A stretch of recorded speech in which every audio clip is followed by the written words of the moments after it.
Donc, bonjour à toutes et à tous, bienvenue à l'IGR. On va commencer cette réunion qui va être dédiée aux techniques de reconstruction du sein. Donc, vous savez que maintenant la reconstruction mammaire fait partie intégrante de la prise en charge du cancer du sein. Il y a à peu près 20 000 patientes qui ont une mastectomie par an en France, c'est-à-dire qu'il y a un très très grand nombre de patientes pour laquelle on va se poser la question de la reconstruction. Mais finalement, quand on regarde les chiffres, il n'y a que 10 à 20% des patientes qui bénéficient d'une reconstruction mammaire, donc c'est une petite minorité. Ce nombre limité est lié à plein de facteurs. Le premier facteur, c'est il y a une grande disparité géographique. Tous les centres qui font la chirurgie du sein ne proposent pas forcément des techniques de reconstruction mammaire. Donc il y a beaucoup de patientes qui n'ont pas accès à ces techniques de reconstruction. Il y a des patientes qui ne sont pas informées sur la possibilité d'une reconstruction du sein. Et puis il y a aussi quelques patientes qui ne souhaitent pas de reconstruction. Parce qu'évidemment, la reconstruction, c'est une option et ça ne doit pas être proposé ou imposé, en tout cas à tout le monde. Il y a deux types de reconstruction qu'on réalise, soit les reconstructions après l'ablation du sein, donc une fois que tous les traitements complémentaires sont réalisés, ce qu'on appelle la reconstruction secondaire, ou alors la reconstruction qu'on réalise en même temps que l'ablation du sein, ça s'appelle la reconstruction immédiate, qui se fait pendant la même intervention. Donc vous l'imaginez bien, l'idéal c'est de faire une reconstruction immédiate, ça évite de passer par l'étape sans le sein, l'étape de la mastectomie simple. Donc il y a beaucoup d'avantages. Le premier, c'est un résultat esthétique qui est nettement supérieur à une reconstruction secondaire, parce qu'on conserve toute l'enveloppe cutanée du sein. Donc la reconstruction va permettre juste de recréer le volume, et le sein se rapprochera beaucoup plus du sein contralatéral, donc il y a moins besoin de faire de gestes de symétrisation. On n'a pas besoin de retoucher à l'autre sein pour équilibrer la forme et le volume des deux autres seins. Et puis, il y a un impact fort sur la satisfaction des patientes et la qualité de vie. On sait que ça apporte beaucoup aux patientes, donc on essaie de le privilégier quand c'est possible. Malheureusement, c'est pas toujours possible pour toutes les patientes parce qu'il y a certains types de cancer du sein pour lesquels on ne peut pas proposer ce geste de reconstruction immédiate. On sait que le fait de faire une reconstruction mammaire en plus du geste de mastectomie, du coup, ça rallonge la durée opératoire et ça peut augmenter le risque de complications. Et le délai de réflexion est souvent court entre le moment où on fait le diagnostic du cancer du sein et l'intervention chirurgicale. Donc c'est des fois difficile pour les patientes de se dire est-ce que je fais la reconstruction ou pas et quelle reconstruction je fais si je choisis de faire une reconstruction. Donc c'est difficile de prendre toutes ces décisions dans un délai qui est de quelques semaines.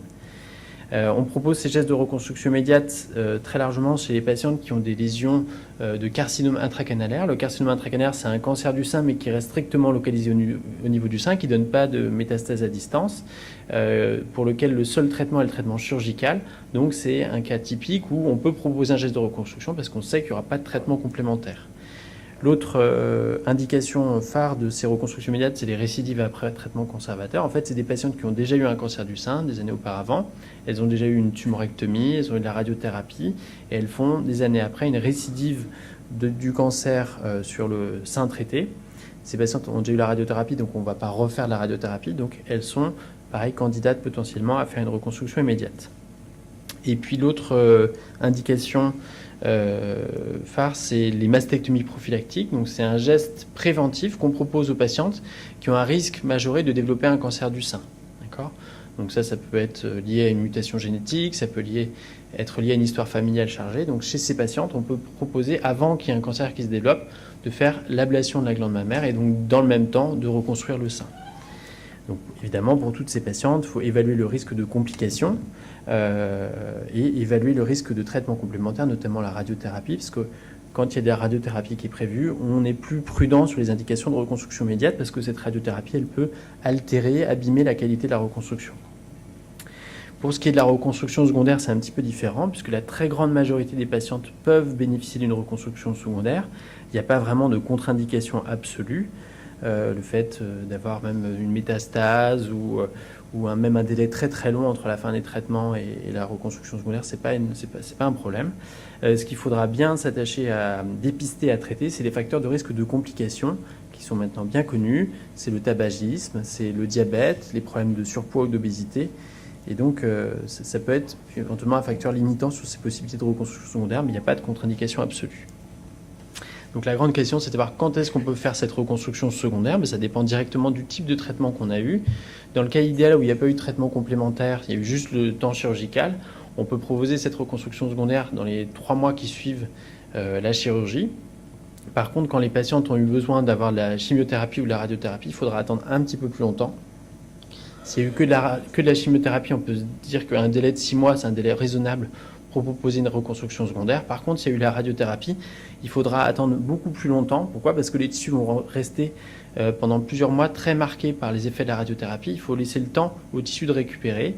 Et ce temps de récupération, il va être dépendant de la sensibilité de la patiente à la radiothérapie. Il y a des patientes qui sont très sensibles, qui réagissent très fortement à la radiothérapie, et donc pour lesquelles ce délai d'attente sera d'au moins 1 an. Et des patientes qui sont peu sensibles à la chimiothérapie, la peau tolère très bien les traitements, les rayons, et donc pour ces patientes, on peut éventuellement proposer un geste de reconstruction secondaire 6 à 8 mois après la fin de la radiothérapie. Donc c'est vraiment au cas par cas, on ne peut pas vous dire absolument un délai strict en fonction des traitements.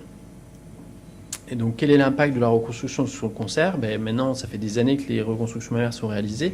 Donc, on a un recul. On sait que c'est une technique qui est tout à fait fiable, sans risque pour la patiente. Il y a le même risque de récidive locale au niveau du sein qu'on fasse ou pas une reconstruction mammaire. Et surtout, il n'y a pas de retard à la détection d'une récidive locale. C'est-à-dire s'il y a une récidive qui survient au niveau de la zone traitée, du sein traité, cette récidive, elle va se développer au niveau de la peau.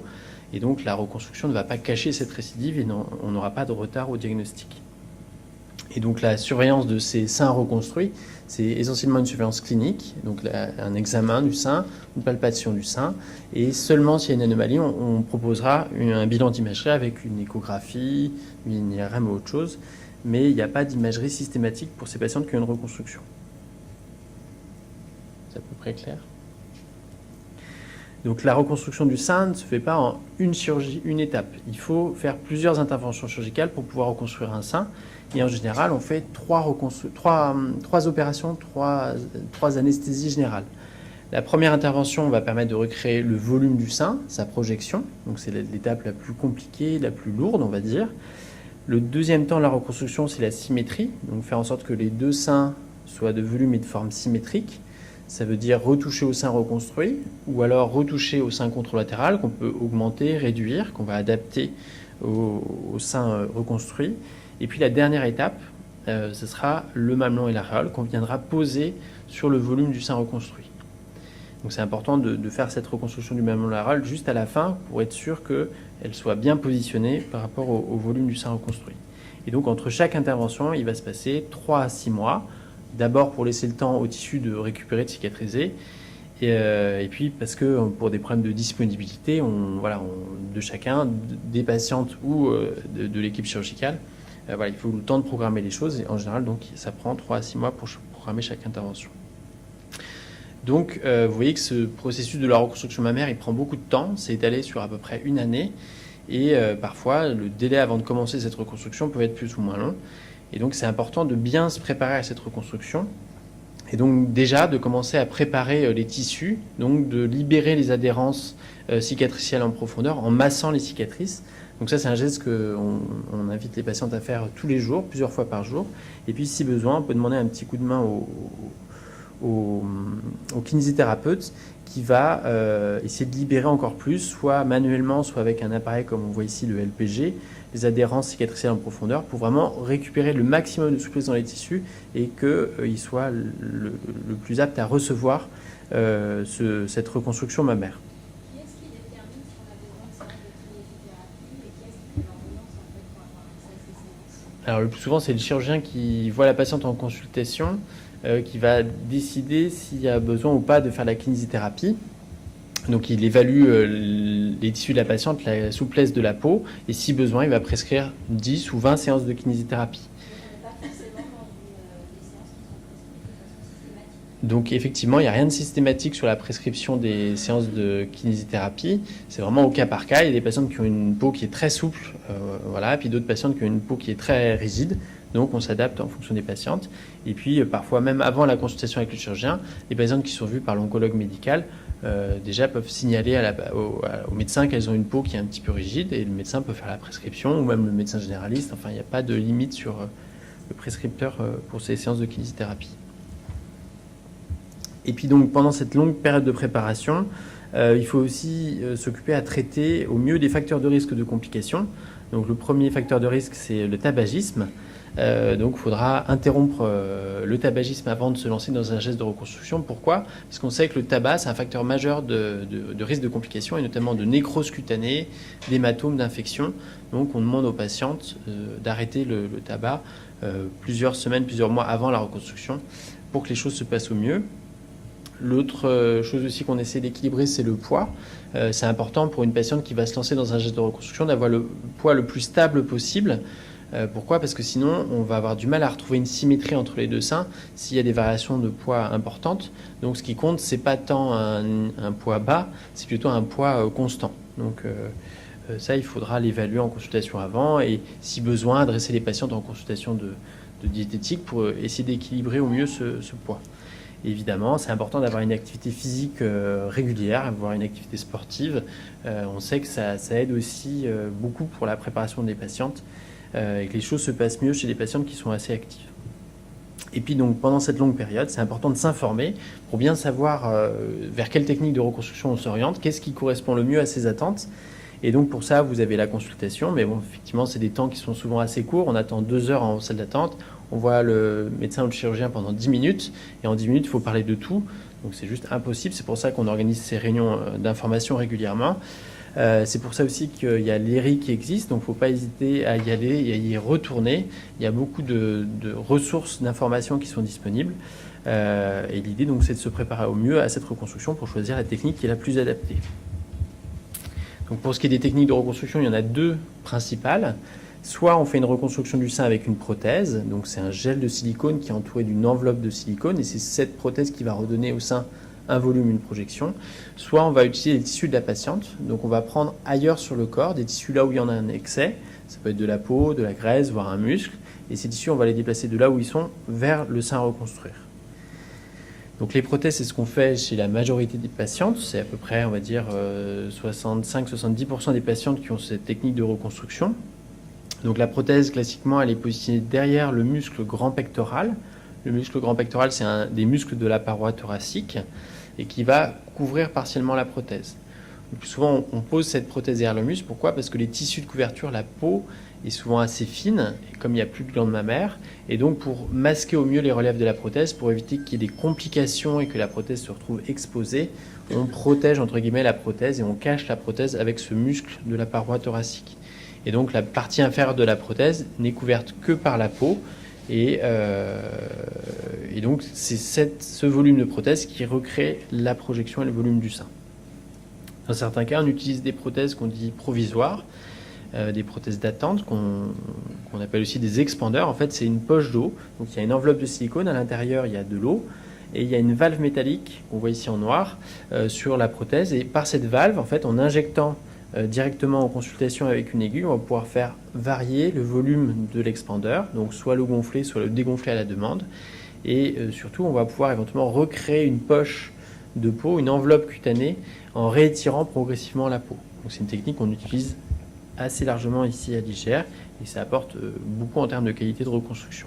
Par rapport à la valve, en fait, j'ai eu une question pour savoir si, pour une personne qui voyage beaucoup, au niveau pour passer les portiques, je ne sais pas comment ça s'appelle, dans les aéroports, est-ce que ça sonne ou pas ? C'est une valve métallique ? Alors oui, ça peut sonner, mais en fait, toutes les patientes qui ont une reconstruction avec cette prothèse provisoire, elles sont porteurs d'une carte, juste pour identifier la référence de la prothèse. Donc elles montrent la carte éventuellement au passage du portique. Et puis voilà, c'est comme les pacemakers ou comme d'autres matériaux métalliques. Donc ça pose aucun problème. Et pour les personnes qui vont l'avoir en première intention ? Pas très douée. Ah super, je vais vous faire chanter une petite chanson. Pour les personnes qui vont avoir donc l'expandeur en première intention et par la suite des traitements, le fait de le gonfler, est-ce que c'est gonflé suite à l'intervention ou est-ce que la prothèse est mise en position, il y a la radiothérapie et ensuite on va gonfler la prothèse ? Alors, ça dépend vraiment de chaque patiente. C'est vrai qu'on utilise assez largement ces prothèses provisoires, ces expandeurs, chez des patientes qui ont une indication de mastectomie thérapeutique et pour lesquelles on attend des traitements complémentaires, notamment la chimiothérapie et la radiothérapie. Donc c'est une solution d'attente, le temps des traitements complémentaires, et après cette prothèse provisoire est remplacée soit pour une prothèse définitive, soit pour les tissus de la patiente. Donc après la chirurgie, pendant les traitements complémentaires, notamment la chimiothérapie, on pourra faire varier le volume de cette prothèse, regonfler la prothèse pour retrouver le volume de sein initial. Donc pour ça, on attend 3 semaines que la cicatrisation soit acquise. Puis après, en consultation, on va injecter du liquide directement à travers la peau. En consultation, sans anesthésie, c'est totalement indolore. Et on va regonfler progressivement le volume toutes les semaines jusqu'à obtenir le volume définitif. Et après, on n'a plus besoin d'y toucher. Et ce sera seulement pendant la radiothérapie, donc ce sera un traitement complémentaire qui sera réalisé après la fin de la chimiothérapie, donc plusieurs mois après. Et éventuellement, on pourra dégonfler partiellement l'expandeur, donc pareil, en consultation avec une aiguille. On va retirer une partie du volume de l'expandeur pour faciliter en fait l'administration du traitement de radiothérapie, pour faciliter la dosimétrie. Donc ça va améliorer la qualité du traitement pour les radiothérapeutes. Donc c'est comme ça qu'on fait à l'IGR. Après, il y a d'autres équipes qui font un petit peu différemment, mais globalement, c'est comme ça qu'on organise les choses. Donc la patiente a sa radiothérapie et 3 semaines après, on va regonfler l'expandeur au volume initial et retrouver le volume du sein initial. Donc on va voir ici quelques cas de reconstruction mammaire immédiate ou secondaire par prothèse. Donc c'est des cas très variés, très différents. Ça ne correspond pas forcément à votre cas personnel. Il y a des cas d'immédiat, de secondaire ou de chirurgie prophylactique. Donc ici un exemple de reconstruction secondaire du sein par prothèse directement, sans avoir à passer par l'étape de l'expandeur. Donc vous voyez qu'ici on a fait une symétrisation, donc on a équilibré le volume des deux seins et la forme des deux seins en mettant une petite prothèse au niveau du sein controlatéral. C'est un autre cas de reconstruction secondaire uniquement par prothèse. Donc là, il n'y a pas eu besoin de faire de geste de symétrisation. On n'a pas touché au sein controlatéral. Ici, c'est un cas de reconstruction immédiate par prothèse, donc avec des cicatrices qu'on dit en T inversé. Donc c'est une technique un peu particulière où on a utilisé les mêmes cicatrices pour équilibrer le sein controlatéral. Ici, un cas de reconstruction mammaire bilatérale. Donc vous voyez que des deux côtés, on a utilisé la même technique et que des deux côtés, on a reconstruit le mamelon et l'aréole. On verra après les différentes techniques de reconstruction du mamelon et de l'aréole. Ici, un cas de reconstruction immédiate à gauche par prothèse. Et ici, un cas de chirurgie prophylactique, donc chirurgie préventive. Une patiente qui n'était pas malade, qui avait une indication de mastectomie pour prévenir le risque de développer un cancer du sein et qui a eu donc une reconstruction bilatérale. Donc l'avantage de ces reconstructions par prothèse, c'est que forcément la durée opératoire est relativement réduite. Le temps opératoire moyen, ça va entre 1h30 et 2 heures. Donc c'est relativement court. Les suites opératoires sont en général assez simples. Les patientes restent hospitalisées pendant 5 à 7 jours, parce qu'il y a des drains, donc des petits tuyaux en plastique pour évacuer le sang et la sérosité. Donc les patientes restent hospitalisées pendant 5 à 7 jours, le temps que le drain arrête de couler, puis on retire le drain et la patiente rentre à la maison. L'avantage, c'est qu'il n'y a qu'une seule cicatrice, c'est la cicatrice qui est sur le sein par laquelle on a fait la mastectomie. Il n'y a pas de cicatrice ailleurs sur le corps. Donc ça a beaucoup d'avantages, mais il y a forcément quelques inconvénients. Le premier inconvénient, c'est que la prothèse reste un corps étranger. Donc il y a forcément un risque infectieux. S'il y a un germe qui vient se greffer sur la prothèse, le seul moyen de traiter l'infection, ce sera de retirer la prothèse. Il peut y avoir une réaction du corps contre la prothèse, donc une rétraction avec une coque qui se forme autour de la prothèse. Donc on peut être amené à réopérer les patientes pour retirer la coque et remettre une nouvelle prothèse. Le sein reconstruit avec cette prothèse, forcément, il aura un aspect un petit peu plus figé, rigide que le sein naturel. Donc il y a quand même plus souvent de gestes de symétrisation qui sont réalisés quand on utilise les techniques de reconstruction par prothèse.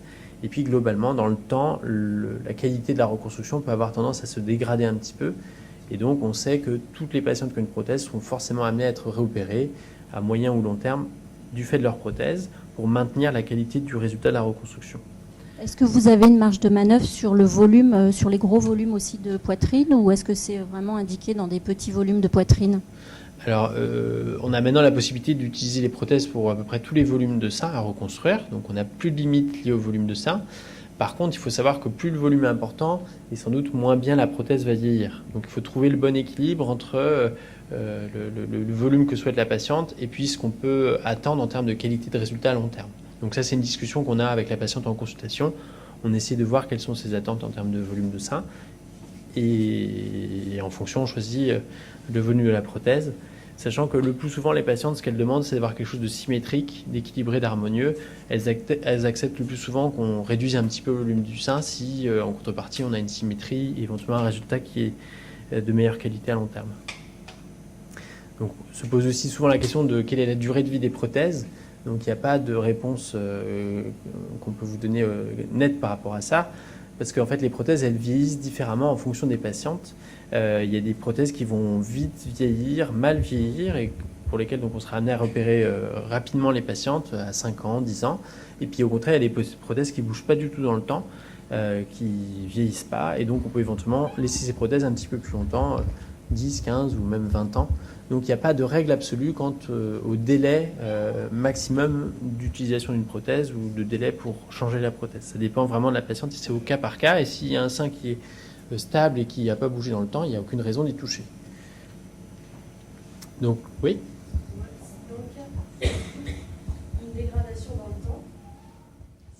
Dans le cas d'une dégradation dans le temps, et si on doit refaire une opération, est-ce que c'est un geste qui va être pris en charge par, je dirais, par la sécurité sociale, les mutuelles et tout ça, vu que c'est une deuxième opération? Alors, il n'y a absolument pas de délai minimum pour faire une réintervention liée au cancer du sein et à la reconstruction mammaire. Si les droits sont passés, il faut juste les réactiver auprès de la sécurité sociale, donc ça se fait sans aucun problème. Et la réintervention sera évidemment prise en charge à 100% dans le cadre du cancer du sein. Donc ça pose aucun problème. Merci. De prise en charge en tout cas. Et après, sur la lourdeur de l'intervention, évidemment, de changer une prothèse, c'est beaucoup moins compliqué et lourd pour la patiente que de faire le premier temps de la reconstruction. Donc en général, les changements d'implant, c'est des interventions qui sont beaucoup plus courtes, pour lesquelles il y a moins de complications et qui ont une convalescence assez réduite. Donc ça se passe plutôt bien pour les patientes. Donc l'autre type de reconstruction qu'on réalise fréquemment, c'est les reconstructions autologues. Donc là, c'est totalement différent. En fait, on va utiliser chez la patiente des tissus là où il y en a en excès. Donc ça peut être le dos, le ventre, la fesse, la cuisse. Il y a plein de sites donneurs potentiels. Donc les tissus apportés vont permettre de reconstruire le volume du sein. Ce sein, il sera naturellement mou, souple, chaud. Il va vieillir avec la patiente. C'est-à-dire que si la patiente prend du poids, le sein va gonfler. Si au contraire elle perd du poids, le sein va diminuer de volume. Donc on a des résultats à distance qui sont de très bonne qualité et qui durent dans le temps et qui ont même tendance à s'améliorer avec le temps. Donc c'est vraiment le top en termes de qualité de reconstruction. Le sein est plus naturel, donc forcément il y a moins de symétrisation, on n'a pas moins souvent besoin de retoucher au sein controlatéral. Et puis surtout l'avantage c'est que ça évite toutes les contraintes liées aux prothèses, on n'a plus de corps étranger, donc une fois que la reconstruction est achevée et qu'elle est de bonne qualité, après il n'y a plus besoin d'y retoucher. Mais malheureusement, là où on prélève les tissus, forcément il y a une morbidité, c'est-à-dire des séquelles potentielles. Ça peut être des séquelles esthétiques, parce qu'on fait une cicatrice et que cette cicatrice elle sera toujours là, on ne peut pas la faire disparaître. Même si elle a tendance un peu à s'effacer, à blanchir, s'éclaircir dans le temps, elle sera quand même toujours là. Et puis chez un certain nombre de patientes, on va dire 5-10%, il peut y avoir des séquelles fonctionnelles, ça veut dire une gêne, des douleurs, un inconfort. Là, on a prélevé les tissus, ça reste toujours un point de fragilité. Donc c'est bien important de prendre ça en compte, à la fois le côté esthétique, la cicatrice, et aussi le côté fonctionnel avec une gêne ou un inconfort. Là, on a prélevé les tissus. Donc, au niveau du corps, on a une multitude de sites donneurs de ces tissus. Donc, il y a deux types de transferts qu'on peut faire. On peut faire des transferts d'un volume important de tissus, mais des tissus qui sont vascularisés, donc nourris avec une artère, une veine. Ou alors, on fait des transferts de tissus en plus petite quantité, c'est ce qu'on appelle des greffes. Donc, on va aspirer une petite quantité de tissu qu'on va déposer au niveau du sein à reconstruire. Donc, les volumes importants de tissus vascularisés, c'est ce qu'on appelle les lambeaux. Donc, on peut prendre des tissus au niveau du dos. C'est le lambeau de grand dorsal, donc il y a plein de différents types de lambeaux de grand dorsal, mais c'est un site qu'on utilise régulièrement. Il peut y avoir des prélèvements de tissu au niveau du ventre, c'est ce qu'on appelle le lambeau de Dieppe ou les autres lambeaux abdominaux. Il peut y avoir des transferts de tissu au niveau de la fesse, donc soit la partie haute, soit la partie basse de la fesse. On peut prendre des tissus aussi au niveau de la face interne de la cuisse, c'est le lambeau de gracilis ou le lambeau de Pape, en fonction du type de tissu qu'on prélève. On peut prendre des tissus au niveau de la face externe de la cuisse, c'est le lambeau de fascia lata, ou au niveau des hanches avec le lambeau lombaire. Donc vous voyez qu'au niveau du corps, il y a plein de zones donneuses, donc on discute souvent avec la patiente où est-ce qu'elle veut sa cicatrice, quel est leur meilleur site donneur, et en fonction on décide de la technique qu'on va privilégier. Et puis dans certains cas, donc on fait des prélèvements de petites quantités de graisse qu'on va réinjecter au niveau du sein, c'est ce qu'on appelle le lipofilling ou la greffe adipocytaire, et c'est ce qu'on utilise aussi très fréquemment. Donc on choisit entre tout ça en fonction d'abord de la morphologie de la patiente. On ne peut pas tout faire à toutes les patientes. On s'adapte en fonction de la morphologie de la patiente. Et puis de sa demande. Il y a des patientes qui ne veulent pas de cicatrices sur le ventre ou pas de cicatrices sur le dos. Donc on décide de la technique optimale en fonction de tout ça. Oui. Différencier mieux le lambeau de la graisse. Alors, le lambeau, c'est une quantité importante de tissu, donc un volume de tissu important, mais ces tissus sont perfusés, ils sont vascularisés, ils sont nourris par le corps. C'est-à-dire qu'il y a une artère qui apporte du sang et une veine qui draine le sang. Donc du coup, l'avantage, c'est que comme ces tissus sont perfusés, on peut déplacer un grand volume de tissu en une fois. D'accord ? Donc ça, c'est les lambeaux. La greffe de graisse, en fait, on va aspirer la graisse avec une canule de lipoaspiration, comme on fait une lipoaspiration à visée esthétique. On va réinjecter une petite quantité de graisse, donc quelques petits lobules graisseux, au niveau du site à reconstruire. Et donc, du coup, l'intégration de la greffe va se faire avec les tissus environnants. Il n'y aura pas de vascularisation propre apportée par la greffe. Et donc, du coup, on sera forcément amené à transférer un moins grand volume de tissu, puisque cette vascularisation, elle dépend du site receveur. D'accord ? Donc dans un cas, c'est un volume important de tissu vascularisé, et dans un autre cas, c'est un volume plus petit de tissus non vascularisés qui vont être vascularisés par les tissus environnants. D'accord ? On verra après sur la technique de lipofilling qu'est-ce qu'on peut faire. Donc une technique qu'on utilise souvent, c'est le lambeau de grand dorsal. Donc l'idée, c'est de prélever au niveau du dos un des muscles avec la peau et la graisse en regard, et on va déplacer ces tissus du dos vers le sein à reconstruire. D'accord ? Donc comme un pendule, en fait, on va déplacer tous ces tissus, et c'est ces tissus qui vont recréer le volume du sein. Donc du coup, il y a une cicatrice au niveau du dos qu'on essaie de positionner en général au niveau de la hauteur de la bretelle du soutien-gorge pour qu'elle soit la moins visible possible. Et puis après, il y a la cicatrice sur le sein. Donc ça permet de reconstruire des petits volumes de sein, des volumes de sein moyens ou même des volumes de sein plus importants. Quand vous dites déplacer, c'est que ça reste vascularisé dans la section. Exactement. En fait, le transfert de ces tissus respecte les vaisseaux nourriciers qui sont juste au niveau de l'aisselle, donc au niveau de la partie qui est sous le bras, la région du corps qui est sous le bras. Donc on ne coupe pas les vaisseaux nourriciers, mais ces vaisseaux nourriciers sont toujours là pour faire fuser les tissus, donc on peut déplacer un grand volume de tissu. On doit quand même avoir une gêne, peut-être, après l'opération. Un muscle qui manque dans le dos, je ne sais pas. Est-ce qu'il y a une gêne après le prélèvement du grand dorsal ? Il peut y en avoir une. Donc il y en a une assez souvent lors de la période de convalescence, c'est-à-dire dans le mois qui suit l'intervention, il y a un inconfort là au niveau de la cicatrice du dos ou au niveau du sein parce que les tissus sont en phase de cicatrisation. Et après, à distance, donc à plus d'un mois, cette gêne, elle est présente, on va dire, chez 5 à 10% des patientes. Mais 90% des patientes ne sont pas du tout gênées par le prélèvement de ces tissus au niveau du dos. D'accord ? Donc il y a une petite proportion de patientes qui sont gênées, et cette gêne, elle peut être variable, elle peut être juste la sensation d'avoir une peau un petit peu endormie, cartonnée sur le dos, ou voire à l'extrême des douleurs tous les jours, quoi. C'est très variable. Le plus souvent, les patientes qui sont gênées sur un prélèvement, quel qu'il soit, que ce soit le dos ou ailleurs, c'est des patientes qui ont éventuellement eu des complications sur le site donneur. C'est-à-dire s'il y a un problème de cicatrisation, s'il y a un problème d'infection, s'il y a eu des soins locaux prolongés, souvent c'est associé à plus de réactions fibreuses, plus de douleurs éventuellement sur le site donneur. Donc voilà. Le gros avantage de cette technique de reconstruction par le grand dorsal, c'est la fiabilité. C'est une fiabilité à 99,9%. C'est exceptionnel qu'il y ait un échec de la reconstruction, c'est-à-dire que les tissus déplacés du dos vers le sein ne s'intègrent pas. Donc c'est très solide, c'est très, très efficace. En termes de durée opératoire, il faut compter à peu près 3 heures, 3 heures et demie pour faire une reconstruction de ce type-là. La période d'hospitalisation, en général, c'est pareil, 5 à 7 jours, tant qu'il y a des drains. Éventuellement, on peut faire rentrer les patientes plutôt à la maison si elles le souhaitent dans le cadre d'une hospitalisation à domicile, on verra après. La convalescence, c'est 1 mois. Et voilà, et puis la reprise des activités physiques et sportives, en général, c'est à 6 semaines. Oui ? Est-ce que le muscle se reconstruit après, là où on l'a prélevé ? Alors, pas du tout. En fait, le muscle est prélevé en général soit partiellement, si on a vraiment besoin d'un tout petit volume de tissu, soit en totalité, si on veut prendre plus de tissu. Le muscle est dépassé du dos vers le sein, il s'intègre au niveau du sein, il va rester là au niveau du sein, il aura une nouvelle fonction, un nouveau rôle, et au niveau du dos, il va y avoir une compensation des autres muscles du dos. Donc en fait, c'est tous les muscles environnants qui vont rééquilibrer la balance, l'équilibre musculaire du dos.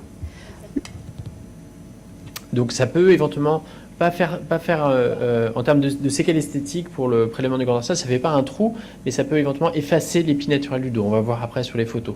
C'est-à-dire que comme on retire un petit fragment de peau, on tire la peau pour prélever cette peau. Donc on efface un peu les plis naturels du dos, mais c'est rare que ça fasse un creux. En général, dans la technique de prélèvement, on évite justement de faire des creux. Comme on déplace un muscle, ça sous-entend qu'il a une fonction. Est-ce que ça veut dire qu'après, il peut se contracter au niveau du sein ou pas? Alors oui, le muscle, dans les premières semaines qui suivent ou les premiers mois qui suivent l'intervention, a tendance à se contracter, puisque le cerveau n'a pas encore intégré que le muscle avait changé de position. Et le plus souvent, ces contractions vont s'atténuer dans le temps, puis disparaître. D'accord ? Donc ce qu'on fait, c'est qu'on prévient les patientes avant l'intervention, en disant attention, votre sein va se contracter, mais c'est normal parce qu'il est vivant. Et avec le temps, ces contractions vont s'atténuer. Si jamais il y a des patients qui sont gênés par des contractions qui durent un peu de ce muscle, il est tout à fait possible, lors de la deuxième intervention, quand on fait la symétrisation, de sectionner le petit nerf qui fait la motricité du muscle. Comme ça, les contractions sont arrêtées et il n'y a plus de problème de ce type-là. Oui ? Et est-ce que la poitrine, avec le temps, a tendance à baisser ou à Alors s'affaisser oui, un peu? avec le temps, en fait, il y a la gravité, il y a le relâchement des tissus et justement, le sein redescend. Mais à la limite, c'est ce qu'on recherche, c'est que le sein, il a un aspect assez naturel. L'avantage de ces reconstructions autologues, c'est que le sein est plus joli, plus naturel. Si on veut avoir un sein un peu suspendu, figé, il vaut mieux s'orienter éventuellement vers une reconstruction prothétique. Mais du coup, c'est moins naturel et le problème, c'est qu'il n'y a pas forcément une bonne symétrie par rapport au sein contralatéral. Il faut que les deux seins ils vieillissent en même temps et voilà.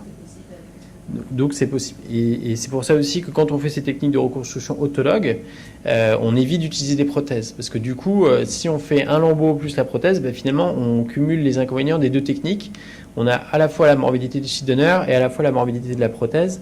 Donc c'est double peine, quoi. Donc en fait, maintenant avec les techniques de reconstruction, on peut tout faire avec les lambeaux.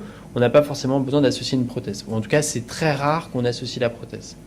D'accord ? Et par contre, quand on fait une prothèse, on fait que la prothèse, éventuellement avec des injections de graisse, mais on ne met pas de lambeau. Donc sur la position de la cicatrice, oui.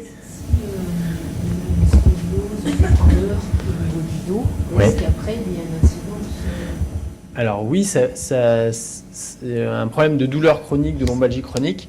C'est à dépister en consultation avant de se lancer dans une reconstruction de ce type-là. Et du coup, les patients qui ont un point de fragilité sur le dos, on ne leur proposera pas forcément ce type de reconstruction. Donc c'est vrai que si le terrain est déjà un petit peu fragile sur le dos, on ne va pas aller vers cette technique, on fera une autre technique de reconstruction, puisque de toute façon, il y en a plein d'autres qui existent. Donc la cicatrice, on la met en général au niveau de la bretelle du soutien-gorge. Elle est plus ou moins longue en fonction de la quantité de tissu qu'on prélève. Il y a une deuxième cicatrice sur le sein. Et donc ça, c'est un exemple de reconstruction mammaire secondaire qu'on a fait avec cette technique. Donc on a pu créer une nouvelle loge dans laquelle on a glissé les tissus prélevés au niveau du dos, on a injecté de la graisse et on a retrouvé une bonne symétrie avec, on l'espère, un résultat qui va se maintenir dans le temps et qui va faire que les deux seins vieillissent ensemble dans le temps. Et vous voyez que sur la cicatrice du dos, donc c'était un prélèvement du côté gauche, donc vous voyez qu'il y a la cicatrice qui est relativement peu visible. Par contre, ce qu'on voit, c'est qu'il y a un petit effacement des plis du dos. Donc, il n'y a pas de creux, mais il y a moins de plis du côté où on a prélevé les tissus, puisqu'en fait, on a rétiré la peau, on a rétiré le dos. Donc, vous voyez, sur ce type de volume de sein, ce qu'on peut avoir comme résultat. Un autre exemple avec une patiente qui avait un volume de sein un petit peu plus important. Donc, pareil, la même technique. On prélève les tissus au niveau du dos, on injecte de la graisse au niveau de la paroi, on crée une nouvelle loge dans laquelle on vient glisser les tissus prélevés au niveau du dos. Puis on reconstruit le meuble en aréole. Et vous voyez pour cette patiente, la cicatrice toujours discrète au niveau de la bretelle du soutien-gorge. Et comme seul signe extérieur, finalement, surtout l'effacement des plis naturels du dos. Le dos est un petit peu plus tendu, mais il n'y a pas de creux. Est-ce que vous pouvez nous donner les délais justement pour le résultat définitif? Il s'est écoulé à peu près combien de temps entre la première intervention et le résultat définitif à la fin? Alors là, on pourrait dire, là, il a dû se passer 4-5 mois entre la première intervention et cette photo avec la symétrisation. Et en général, pareil, 3-6 mois pour la reconstruction finale du mamelon laréal. Et comment est-ce que vous faites pour récupérer de la peau? Alors effectivement, là, on voit que tous les tissus prélevés au niveau du dos ont été enfouis dans une nouvelle loge cutanée, dans une nouvelle enveloppe cutanée. Donc l'astuce, pour pas qu'il y ait d'effet patch, qu'on ne voit pas la cicatrice, enfin la peau prélevée au niveau du dos, qui est vraiment qu'une seule peau, la peau du sein, ce qu'on fait, c'est qu'on va recruter la peau abdominale, c'est-à-dire qu'on va décoller la peau du ventre, la réascensionner pour créer une nouvelle poche, une nouvelle loge, et dedans, on va glisser tous les tissus prélevés au niveau du dos. Comme ça, la peau visible sera que la peau du thorax et du ventre, et donc il n'y aura pas d'effet de dyschromie, de différence de couleur entre le lambeau et la peau du sein. Et donc c'est grâce à ça qu'on a un sein qui a un aspect un petit peu plus naturel, parce qu'il n'y a pas de patch lié au prélèvement cutané du dos. Oui.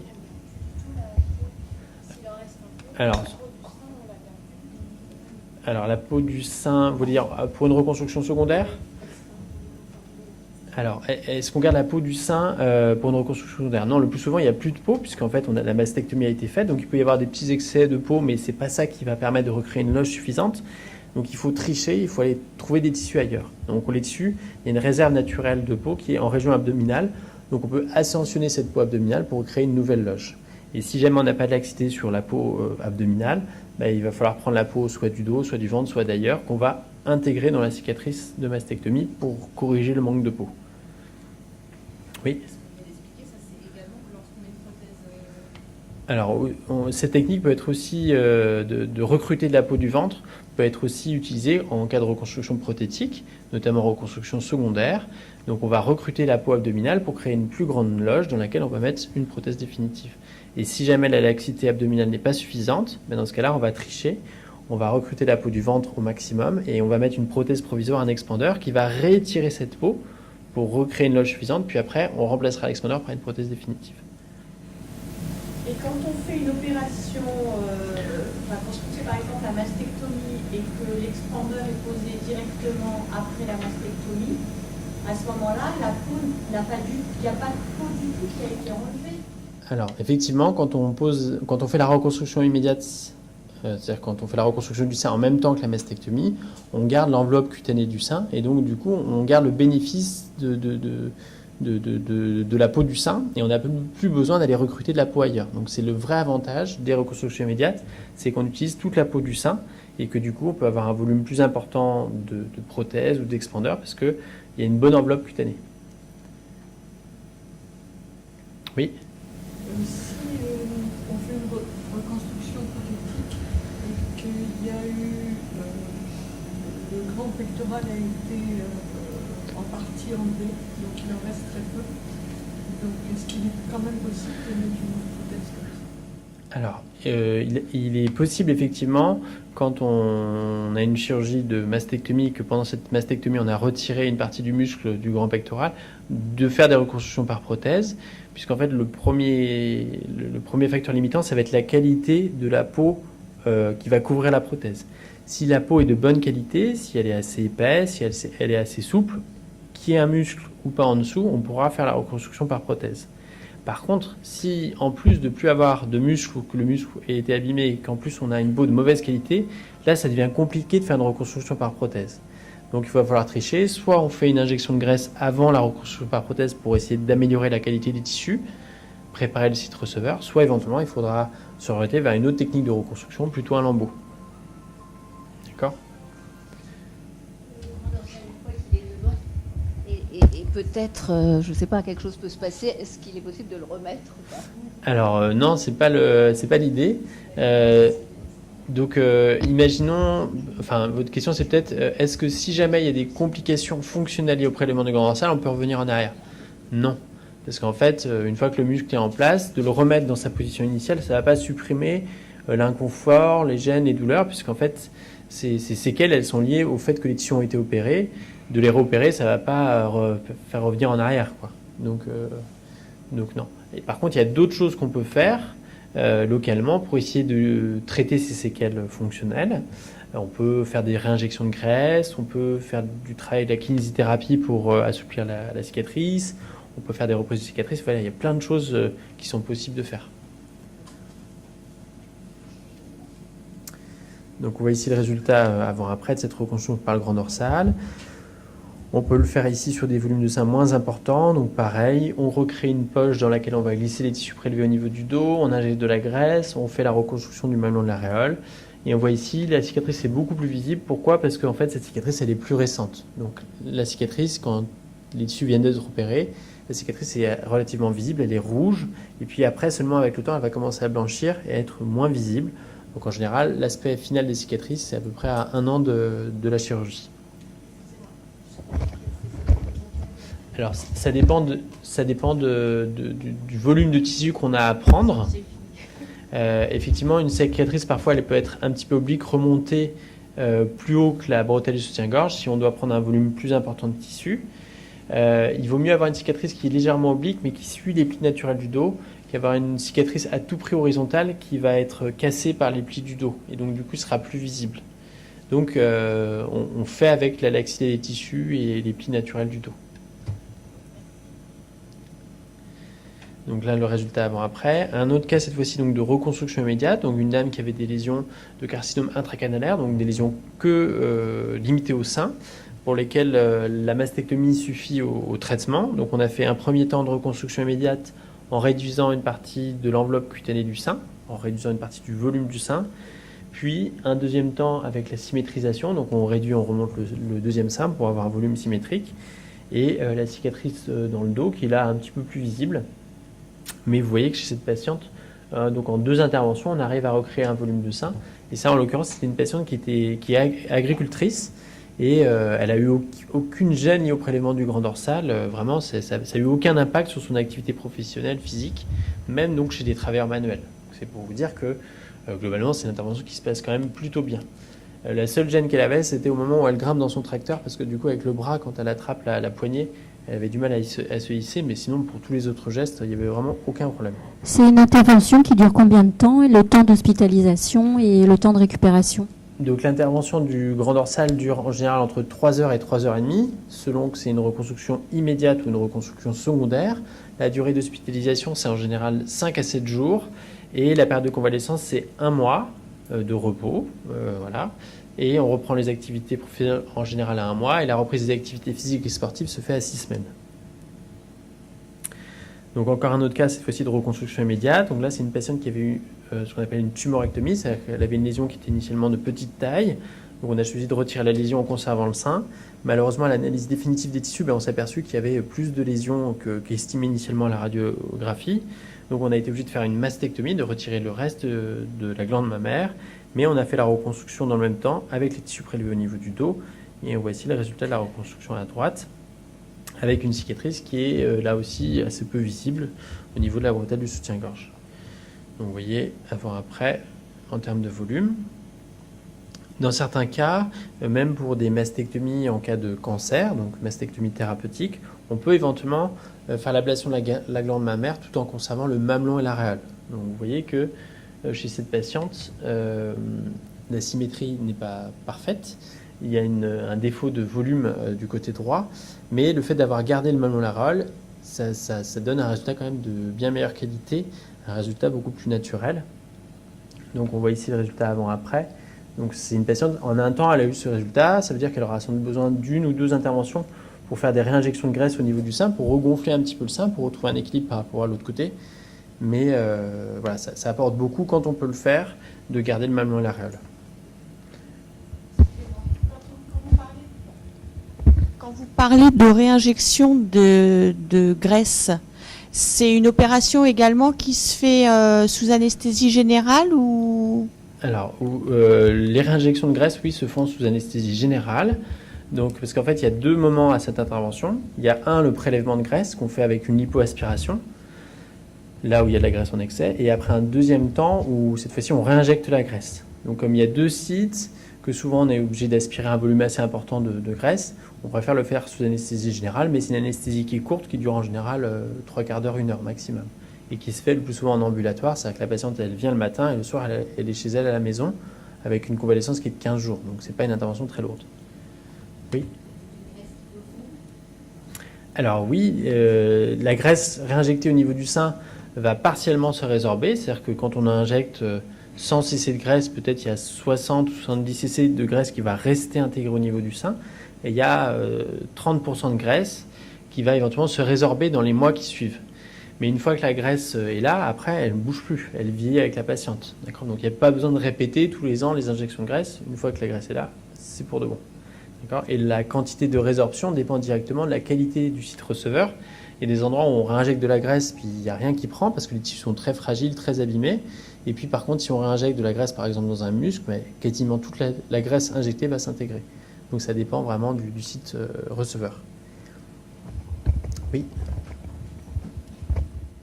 D'un point de vue aspect, quand on injecte de la graisse, est-ce que du coup on a plus le sein qui marque? Par exemple, le soutien-gorge qui va appuyer dessus, enfin je sais pas, la baleine ou choses comme ça. Est-ce que le sein va plus marquer? Alors, est-ce que le fait d'injecter la graisse, ça va faire que le sein sera plus marqué par les sous-vêtements? C'est ça, Oui. en fait? Pas forcément, puisqu'en fait, l'empreinte des sous-vêtements sur le sein est souvent liée plutôt à un œdème du sein. C'est-à-dire qu'il y a une peau qui est un petit peu inflammatoire ou qui a un œdème chronique. Les soutiens-gorge, la lingerie va éventuellement bien marquer sur la peau, mais ça, indépendamment du fait ou pas d'injecter la graisse, ça ne change rien du tout. Le fait d'injecter la graisse, on verra après sur la technique, mais ça améliore énormément la qualité des reconstructions, que ce soit en reconstruction prothétique ou reconstruction par lambeau. C'est-à-dire que cette injection de graisse peut se faire dans tous les types de reconstruction. Et dans tous les cas, ça améliore beaucoup la qualité de la reconstruction, que ce soit un lambeau ou une prothèse. C'est un complément quasi systématique maintenant sur les reconstructions mammaires.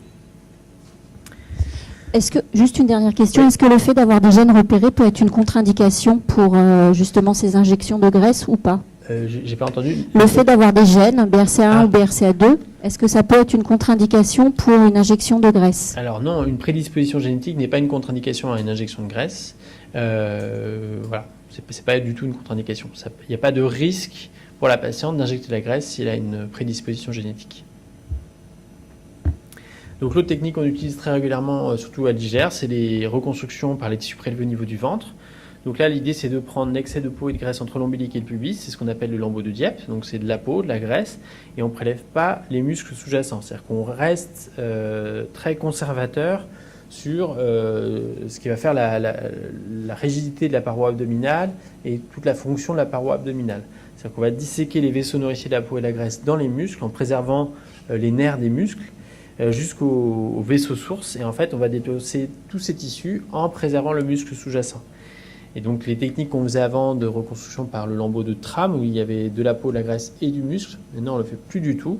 Et parce qu'on sait que grâce à ça, on a pu limiter énormément la morbidité, les séquelles sur la paroi abdominale. Donc les tissus sont déplacés du ventre vers le sein. Et comme on déplace ces tissus, on va couper la vascularisation, on va couper l'artère et la veine qui nourrit ces tissus. On va réanastomoser ces tissus au niveau du sternum pour revasculariser les tissus qui puissent s'intégrer et cicatriser au niveau du sein à reconstruire. Et donc il faut se faire ce temps de microchirurgie qui donc du coup implique une intervention un petit peu plus longue que le grand dorsal et qui implique forcément un risque d'échec, de nécrose des tissus qui est à peu près de 5%. Donc dans 5% des cas, les tissus qui ont été suturés ne cicatrisent pas parce que les vaisseaux suturés se bouchent et donc il ne peut pas y avoir de cicatrisation correcte de ces tissus. Ça veut dire que dans la semaine qui suit l'intervention, si jamais on voit qu'il y a une complication de ce type-là, une nécrose, on va être amené à réopérer les patientes pour retirer les tissus et après, à ce moment-là, discuter d'une autre technique de reconstruction qui pourra être faite soit pendant la même hospitalisation, soit éventuellement être réalisée quelques mois après si la patiente le préfère. D'accord ? Donc même quand on a un échec de reconstruction par cette technique, on n'est jamais dans une impasse, il y a toujours plein d'autres options de reconstruction. Et donc sur le site de prélèvement en fait, de cette peau et de cette graisse, en fait, on va refermer le site donneur comme on fait une plastie abdominale, c'est-à-dire qu'on va abaisser la peau entre l'ombilic et l'axiphoïde ici, on va tirer sur la peau, on va faire ressortir l'ombilic qu'on va réextérioriser à travers la peau qui aura été abaissée. Donc c'est comme une plastie abdominale à visée esthétique. Donc il peut y avoir éventuellement chez certaines patientes un bénéfice en termes de silhouette, puisque du coup on va retirer l'excès de peau et de graisse, et donc ça va améliorer un petit peu le contour de l'abdomen. Chez la plupart de ces patientes qui ont une reconstruction par Dieppe, on fait maintenant des angioscanners préopératoires, c'est-à-dire qu'on va faire un scanner qui va permettre de faire une cartographie du réseau vasculaire abdominal. Donc on saura exactement où sont les vaisseaux nourriciers des tissus qu'on va prélever, de quel côté prélever, et on peut anticiper la difficulté de prélèvement de ces tissus, s'il faudra beaucoup disséquer le muscle ou pas, si ça va être compliqué de prélever ces tissus ou pas. Donc avant l'intervention, on sait vraiment où est-ce qu'il faut aller, où est-ce qu'on doit opérer, Et grâce à cette technique, ça nous a permis de réduire beaucoup les durées opératoires et d'augmenter la fiabilité de la reconstruction, c'est-à-dire qu'on a pu diminuer le taux de nécrose des tissus. Donc ici un exemple de reconstruction secondaire avec cette technique. Donc vous voyez qu'on peut apporter un volume assez important de tissu. En l'occurrence, chez cette patiente, il y avait des vergetures au niveau du ventre. Donc le fait d'avoir des vergetures n'est pas une contre-indication. Les vergetures, elles sont au niveau du ventre, maintenant elles sont au niveau du sein, mais vous voyez qu'on les voit finalement pas tant que ça et c'est pas gênant sur le plan esthétique. Et par contre, sur le ventre, comme on a retiré la peau, il y a une amélioration de l'aspect du ventre. On peut aussi, dans certains cas, ne pas faire de symétrisation. Donc vous voyez que chez cette patiente, le volume et la forme du sein reconstruit correspond assez bien au volume et la forme du sein contralatéral. Et donc la patiente a demandé à ce qu'on ne touche pas à l'autre sein. Elle ne voulait pas de cicatrice sur l'autre sein. Et sur la cicatrice du ventre, vous voyez qu'il y a deux choses chez elle. Un, elle est longue, mais ça c'est comme toutes les reconstructions de ce type-là. Ça suit le pli abdominal inférieur sur une assez grande longueur. Et chez elle, il y a juste une petite asymétrie, une petite voussure sur la paroi abdominale. Donc en l'occurrence, cette patiente, elle a eu un petit geste pour retendre la paroi à ce niveau-là pour ne pas avoir cette petite asymétrie. Et ces techniques de reconstruction autologue avec les lambeaux de Dieppe sont aussi réalisées en reconstruction immédiate, notamment chez des patients qui peuvent avoir éventuellement une prédisposition génétique, donc qui ont une mutation génétique qui peut prédisposer au développement d'un cancer du sein. Donc chez ces patientes, le plus souvent, on fait en 2 temps, c'est-à-dire qu'on fait une première intervention où on va réduire et remonter le sein pour placer le sein là où on veut, que les aréoles soient à la bonne hauteur, tout ça. Et dans un second temps, on réopère et cette fois-ci, on va retirer la glande mammaire. D'accord ? Donc le fait de le faire en 2 temps, ça permet de limiter beaucoup les risques de complications et notamment les risques de complications de nécrose cutanée. D'accord ? Pendant longtemps, on faisait tout en un temps, on réduisait, on remontait le sein et en même temps on faisait la mastectomie. Et on avait souvent des problèmes de nécrose cutanée avec parfois même on perdait le mamelon et l'aréole. Donc du coup, grâce à ça, en faisant la technique en 2 temps, en étalant un petit peu tous les temps opératoires, on a beaucoup moins de complications de ce type-là et donc du coup, on propose beaucoup plus largement cette technique de reconstruction.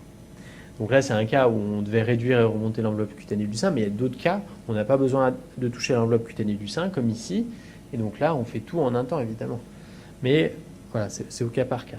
Un autre exemple, cette fois-ci, de mastectomie thérapeutique, où là, on n'a pas pu conserver le mamelon et l'aréole, mais on a essayé de faire les cicatrices identiques des deux côtés, donc une cicatrice en T inversée. Et on a fait après la reconstruction du mamelon et de l'aréole, une fois que le volume était finalisé. Une question, si une patiente a une césarienne, est-ce qu'il y a une contre-indication à avoir cette reconstruction ? Alors, la césarienne n'est pas une contre-indication au lambeau de Dieppe, parce que le plus souvent la cicatrice est de petite taille. Le gynécologue qui fait la césarienne ne touche pas au vaisseau nourricier du Dieppe, mais on vérifiera quand même sur le scanner préopératoire, l'angioscanner préopératoire, que les vaisseaux sont bien intègres et qu'il n'y a pas de risque au prélèvement. Donc c'est pas une contre-indication et on le valide sur l'angioscanner préopératoire. Donc ça, c'est pas un problème. Donc une autre technique qu'on utilise de temps en temps, plus rarement, mais ça arrive parfois, c'est des tissus qui sont prélevés au niveau de la fesse. Ça peut être soit la partie supérieure ou la partie inférieure de la fesse. C'est ce qu'on appelle les lambeaux de S-gap ou I-gap. Donc c'est exactement le même principe. On prend de la peau et de la graisse. On ne touche pas aux muscles sous-jacents. On va disséquer, on va prélever les vaisseaux nourriciers de ces tissus à travers le muscle. Et on va déplacer ces tissus de là où ils sont vers le sein à reconstruire pour reconstruire un volume en un temps important de tissu. Juste revenir en arrière, le temps d'intervention pour un Dieppe, le temps d'hospitalisation et le temps de récupération. Alors, pour les reconstructions par le lambeau de Dieppe, en général, le temps d'intervention, on va dire, c'est entre 4h30 et 6h. Tout dépend si c'est une reconstruction immédiate ou secondaire. Ça peut éventuellement aller même jusqu'à 7h si jamais c'est une reconstruction bilatérale. Voilà, ça dépend aussi du type de tissu qu'on a à prélever, si ils sont plus ou moins facilement prélevables. Sur la durée d'hospitalisation, pareil, c'est comme le lambeau de grand dorsal, c'est à peu près 1 semaine. La période de convalescence, pareil, c'est 1 mois. Et la reprise d'activité physique et sportive, c'est 6-8 semaines. La seule différence par rapport au lambeau de grand dorsal, c'est surtout sur la contention post-opératoire, puisqu'on demande le plus souvent aux patients de porter une gaine de contention nuit et jour pendant à peu près 6 semaines pour aider les tissus à cicatriser, pour avoir un petit maintien pendant toute la phase de cicatrisation de la paroi abdominale. Donc c'est ce qu'on fait habituellement. Donc l'autre technique, on l'a vu, c'est le prélèvement au niveau de la fesse, donc pour reconstruire en un temps un volume important de tissu, avec cette fois-ci une cicatrice qui est plus discrète, qui est au niveau d'un pli naturel du corps, au niveau du sillon sous-fessier. Donc ça dépend des patientes, hein. Il y a des patientes qui sont plus ou moins, qui ont une morphologie plus ou moins adaptée à ce type de prélèvement. Chez elles, en l'occurrence, on a dû faire une lipoaspiration contralatérale pour symétriser bien les hanches. Donc un autre prélèvement qu'on fait par contre cette fois-ci de plus en plus souvent maintenant, c'est des prélèvements au niveau de la face interne de cuisse. Donc il y a deux types de prélèvements. Soit on prélève un muscle et de la peau et de la graisse, c'est ce qu'on appelle le lambeau de gracilis. Soit éventuellement on prélève que de la peau et de la graisse, c'est le lambeau de Pape. Donc le choix entre ces deux techniques dépend essentiellement de la vascularisation des tissus de la cuisse. Donc c'est très variable en fonction des patientes. Quand on peut, on préfère prélever que la peau et la graisse. Et si jamais on a une anatomie vasculaire qui ne le permet pas, éventuellement on prend de la peau, de la graisse et du muscle. Mais dans tous les cas, ça donne un résultat de bonne qualité avec pas de séquelles fonctionnelles sur le site donneur, puisque ce muscle gracilis, c'est un muscle accessoire, c'est-à-dire qu'il y a les autres muscles de la cuisse qui remplissent des fonctions à sa place. Et on peut reconstruire donc cette fois-ci des volumes de sein un petit peu plus petits, petits ou volume moyen, bon et moyen, avec une cicatrice qui est positionnée au niveau du sillon inguinal, du pli inguinal, et qui se prolonge au niveau du pli sous-fessier. Donc c'est une cicatrice qui est quand même assez discrète. On voit ici un exemple de reconstruction immédiate bilatérale. L'autre technique qu'on utilise, donc, c'est le lambeau de gracilis. Donc ici, c'est un cas de reconstruction mammaire immédiate bilatérale, prophylactique. Donc c'est une patiente qui était indemne. Donc on a conservé chez cette patiente le mamelon et l'aréole. Et donc les cicatrices étaient juste au niveau de la partie externe du sein, au niveau radiaire externe. Donc vous voyez qu'on peut reconstruire un volume assez proche du volume de sein initial avec cette technique, avec des cicatrices qui sont plus ou moins visibles. Donc on voit une cicatrice ici qui est assez bien positionnée au niveau du pli inguinal, et ici qui est, pour une raison X, je ne sais pas laquelle, qui est descendue un petit peu. Donc on ne peut pas toujours anticiper comment les cicatrices vont évoluer dans le temps, et parfois on est obligé de réopérer au niveau du site donneur pour ajuster la cicatrice, pour rendre la cicatrice beaucoup plus jolie. Donc la technique qu'on utilise à la fois en reconstruction par prothèse ou la reconstruction avec les tissus de la patiente, c'est le lipofilling. Donc on va lipoaspirer avec une canule, comme une lipoaspiration esthétique, la graisse là où elle est en excès. On va purifier cette graisse, on va retirer l'huile, on va retirer le sang, on va garder que la graisse pure. Et cette graisse, elle va pouvoir être réinjectée au niveau du sein à reconstruire, soit un lambeau, soit la prothèse, soit éventuellement le sein complet que avec cette technique, en déposant des petits spaghettis de graisse, donc des lobules graisseux, qui vont être revascularisés, donc qui vont pouvoir s'intégrer sur le site donneur du sein à reconstruire. Donc ça, c'est un cas de reconstruction secondaire avec cette technique. Donc on a répété des injections de graisse progressivement pour retrouver un volume. On a remarqué le pli sous le sein. Donc c'est pas un résultat très naturel, mais c'est ce que souhaitait la patiente. Elle voulait pas de cicatrices autres que les cicatrices de lipoaspiration. Et un autre cas, cette fois-ci un petit peu plus favorable, où là on a fait une reconstruction immédiate, c'est-à-dire qu'on a fait la mastectomie, mais en gardant toute l'enveloppe cutanée du sein, en gardant le mamelon, l'aréole. Et en fait, on a répété des injections de graisse pour progressivement retrouver le volume du sein et regonfler le sein jusqu'à obtenir le volume final qui se rapproche du volume initial. Donc, on gagne sur la reconstruction mammaire et en plus, on gagne sur la silhouette puisqu'on fait, on prélève de la graisse, donc on améliore un petit peu les contours des tissus. Oui. Alors, oui, est-ce qu'il y a une cicatrice quand on prélève la graisse? Oui. Cette cicatrice, elle est liée à l'introduction de la canule. Donc, c'est une cicatrice qui fait 3-4 mm, juste pour pouvoir rentrer la canule et aspirer la graisse. Donc, il y en a une, mais qui est très peu visible. Donc, on le fait éventuellement en complément des techniques de reconstruction. Donc, cette patiente elle avait eu le gracilis, vous vous rappelez. Donc, une reconstruction bilatérale. Et on a réinjecté dans le lambeau de la graisse pour symétriser le volume. Parfois, on utilise aussi cette graisse en complément des prothèses. Donc, quand il y a un sein un petit peu cabossé, une prothèse un petit peu trop visible, on va réinjecter de la graisse autour de la prothèse pour effacer les reliefs de la prothèse et donner un aspect plus naturel au sein à reconstruire. Donc, c'est une technique vraiment qui est très largement utilisée. Vous connaissez peut-être, vous avez entendu parler en tout cas de la technique du Brava. Donc, c'est une technique qui a été beaucoup médiatisée il y a quelques années. Donc l'idée c'était d'appliquer sur la paroi thoracique comme une cloche avec une dépression d'air à l'intérieur pour créer un œdème sous-cutané, décoller les tissus et pour augmenter le volume théorique dans lequel on peut injecter la graisse avec le lipofilling. Donc cette technique peut être utilisée soit en reconstruction mammaire, soit même éventuellement en chirurgie esthétique. Donc c'est une technique qui venait des États-Unis. Tout le monde était très enthousiaste quand la technique est arrivée en France. On s'était dit qu'on allait pouvoir tout faire avec cette technique, mais on s'est aperçu que pour les patientes, c'était beaucoup de contraintes. Il fallait porter la cloche avant l'intervention, après l'intervention. Il y avait des problèmes de tolérance de la cloche avec une irritation de la peau. Bref, ça n'a pas du tout marché. Et maintenant, il n'y a plus personne qui l'utilise en France. Et c'est même plus commercialisé en France. Donc peut-être vous entendrez parler, mais franchement, c'est pas la technique à retenir. C'est loin d'être utilisable pour beaucoup de patientes. Vous avez sans doute vu et entendu à la télé, entendu parler de la chirurgie robotique. Donc là, l'idée est un petit peu différente.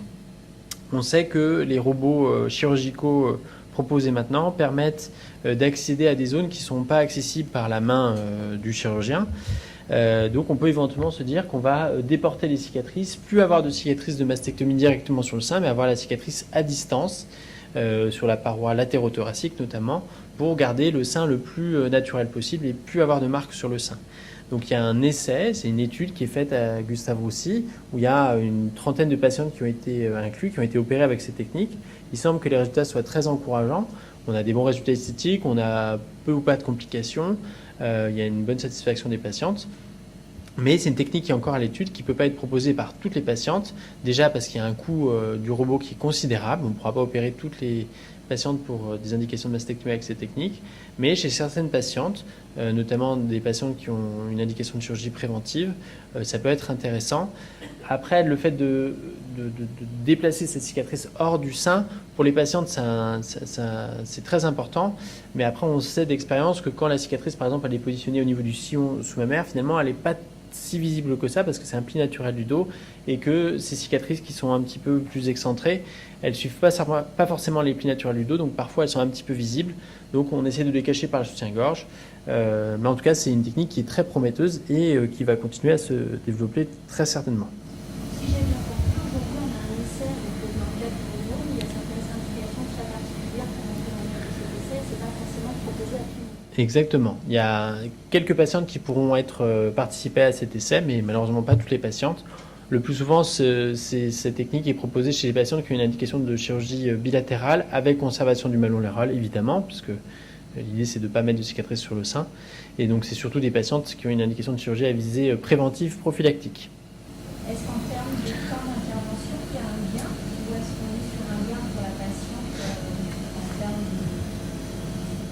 de... Alors, le gain principal, c'est pour la patiente en termes de qualité de résultat de reconstruction, de fait de ne pas avoir de cicatrices sur le sein, mais après, forcément, ça rallonge la durée opératoire. Donc avec le temps, avec l'expérience, ces durées opératoires, on a pu les réduire un petit peu, mais ça reste quand même plus long qu'une technique conventionnelle. Donc du coup, on essaie d'étudier maintenant, savoir s'il n'y a pas, du fait de cette longueur d'intervention plus importante, un risque de complications plus important.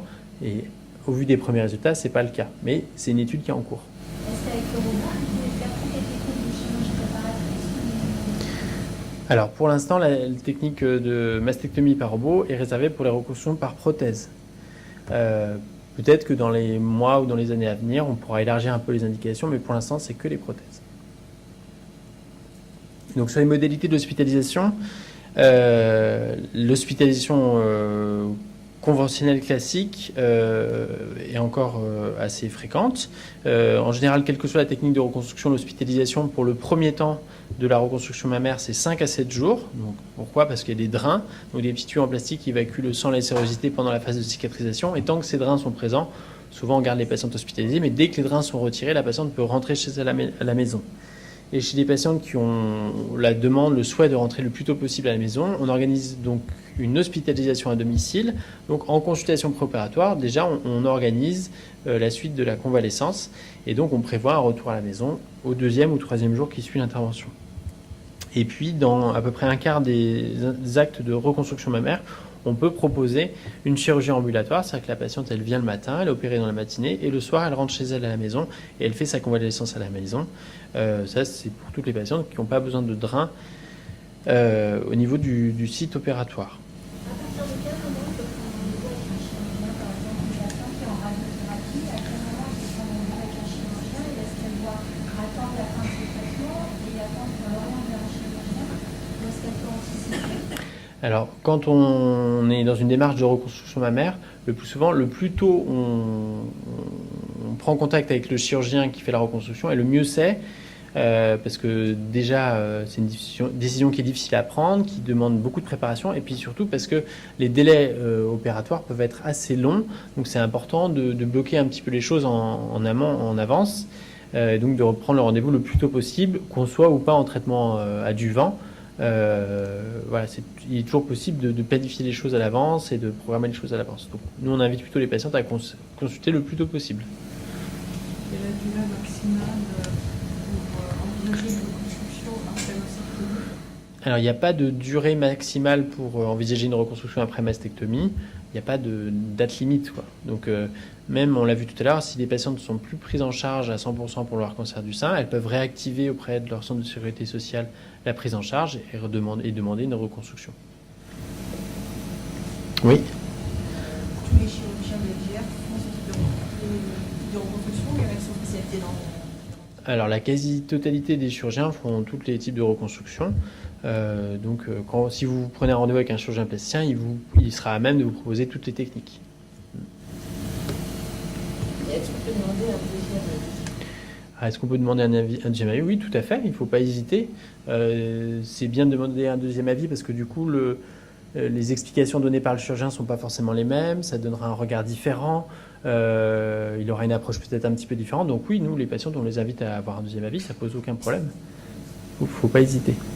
Ceci, en fait, on nous propose un type d'intervention, par exemple, en prenant dans le dos, on souhaite parce que le chirurgien a décidé d'emblée, en fait, de reprendre les muscles dorsales, voilà. Mais est-ce que si nous, on a envie que ça se passe au niveau des jambes ou quoi que ce soit, est-ce que c'est possible ou pas?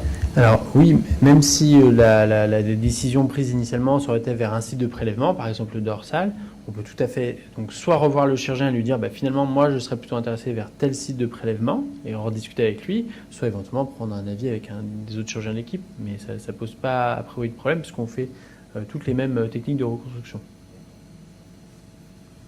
Oui.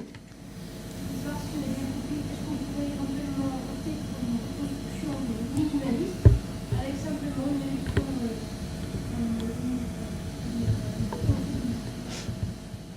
Alors, en fait, oui, on peut dans certains cas opter pour une reconstruction complète du sein avec des injections de graisse, mais il ne faut pas dire que c'est une reconstruction minimaliste, parce qu'en fait, ça ne veut pas dire grand-chose. Chaque type de reconstruction, chaque technique a ses avantages et inconvénients. Par exemple, une reconstruction avec des injections de graisse, du coup, peut-être c'est une intervention moins lourde, moins longue, mais il faut en faire beaucoup plus. Donc, par exemple, pour une reconstruction complète du sein, il faut prévoir 4 ou 5 interventions chirurgicales. Chaque intervention est espacée de 3 à 6 mois, donc vous voyez en termes de temps déjà combien de temps ça prend, c'est très long. Et puis c'est à chaque fois une anesthésie générale, donc on ne peut pas dire que ce soit minimaliste. De volume de quoi? De sein à reconstruire? Exactement. Alors ça, effectivement, si on a une demande pour une reconstruction d'un petit volume de sein, on peut toujours éventuellement discuter de dire on fait que des injections de graisse, quitte à ce que le volume final soit plus petit, mais ça évite une intervention plus longue. Mais il faut bien prendre en compte que quand même, il faut plusieurs interventions, même si c'est un petit volume de sein à reconstruire. L'autre paramètre à prendre en compte, c'est aussi la qualité des sites donneurs. On ne peut pas faire des reconstructions que par lipofilling chez toutes les patientes. Il y a des patientes qui n'ont pas assez de sites donneurs pour reconstruire complètement le volume du sein, surtout quand il y a les deux seins à reconstruire.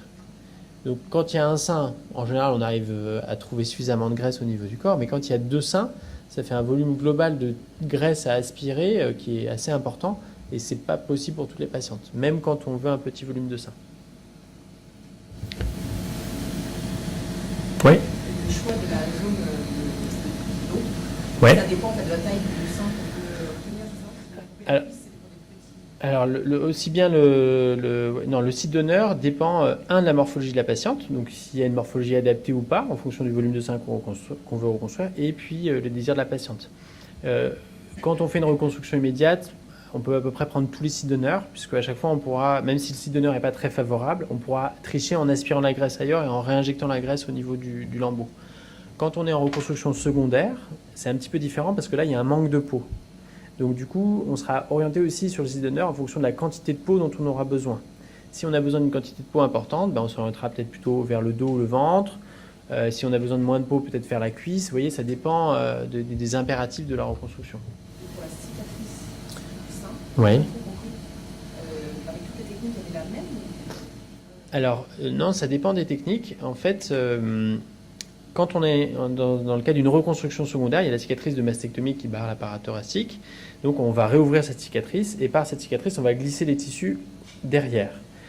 Donc, soit on a suffisamment de laxité de la peau abdominale pour créer une nouvelle loge. Donc, il n'y aura qu'une seule cicatrice, c'est la cicatrice de mastectomie qui va être comme décollée et derrière, on va tout enfouir.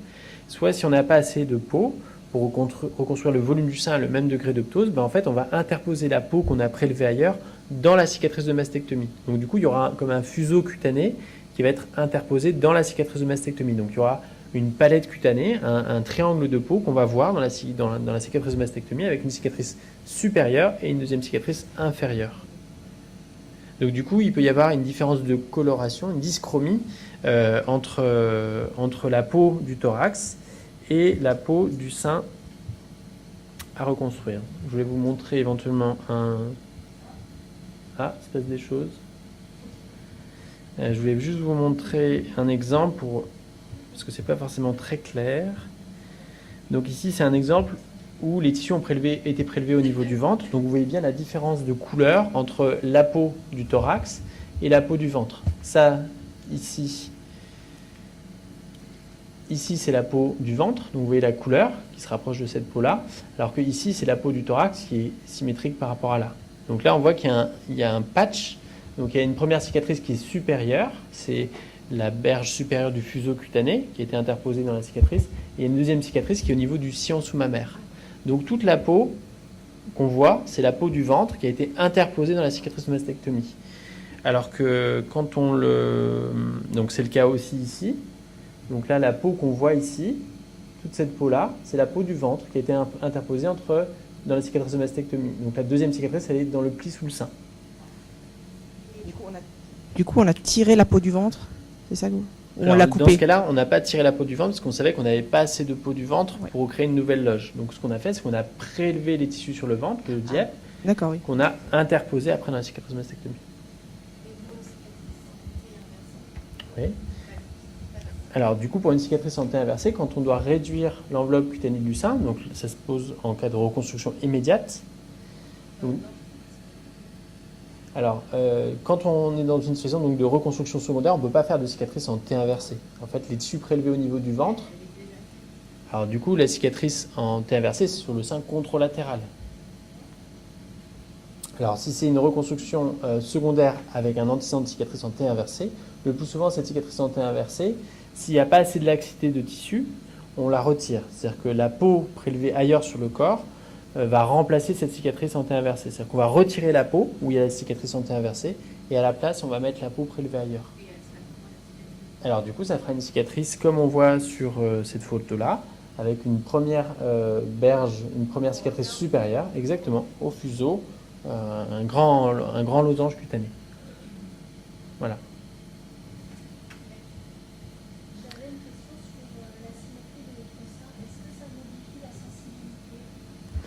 Alors, le fait de faire des cicatrices sur le corps, oui, peut entraîner une baisse de la sensibilité, surtout une sensibilité du mamelon de l'aréole. Plus on va avoir besoin de remonter le mamelon de l'aréole, plus il y a un risque que ce mamelon de l'aréole soit insensible ou avec une sensibilité diminuée. Donc oui, effectivement, une cicatrice sur le sein, quand on fait déjà de symétrisation, ça peut diminuer un petit peu la sensibilité sur le mamelon de l'aréole. Donc il y a différents modes d'hospitalisation. Et puis sur les soins post-opératoires, globalement c'est en général assez simple. Juste après l'intervention, on met un pansement sur la cicatrice qui est absorbant, souple. Le lendemain ou le surlendemain de l'intervention, si le pansement est saturé, à la demande, on change le pansement. C'est l'infirmière qui s'en occupe en hospitalisation. Les patientes peuvent prendre leur douche à partir du 2e jour post-opératoire. Et très rapidement, les cicatrices sont laissées à l'air, donc au 5e ou au 7e jour, pour pouvoir surveiller la cicatrice et que la cicatrisation se passe au mieux. Et dans certains cas, on utilise des fils non résorbables qui sont retirés 5 à 10 jours après l'intervention. En termes de douleur, c'est jamais des douleurs très très importantes.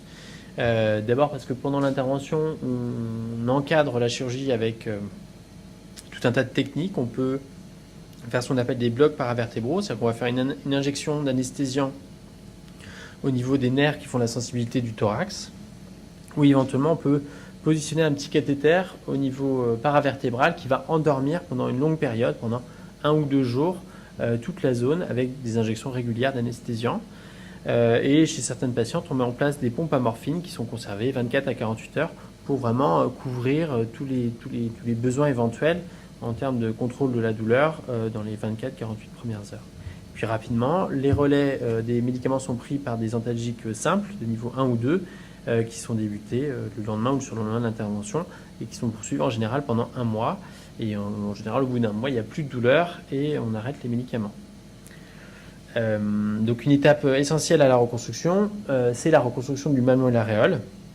Vous voyez qu'on peut avoir un joli volume de sein, une belle projection, un bon galbe. Si on ne fait pas une reconstruction esthétique du mamelon et de l'aréole, on perd un peu le bénéfice d'une reconstruction, même si elle est jolie.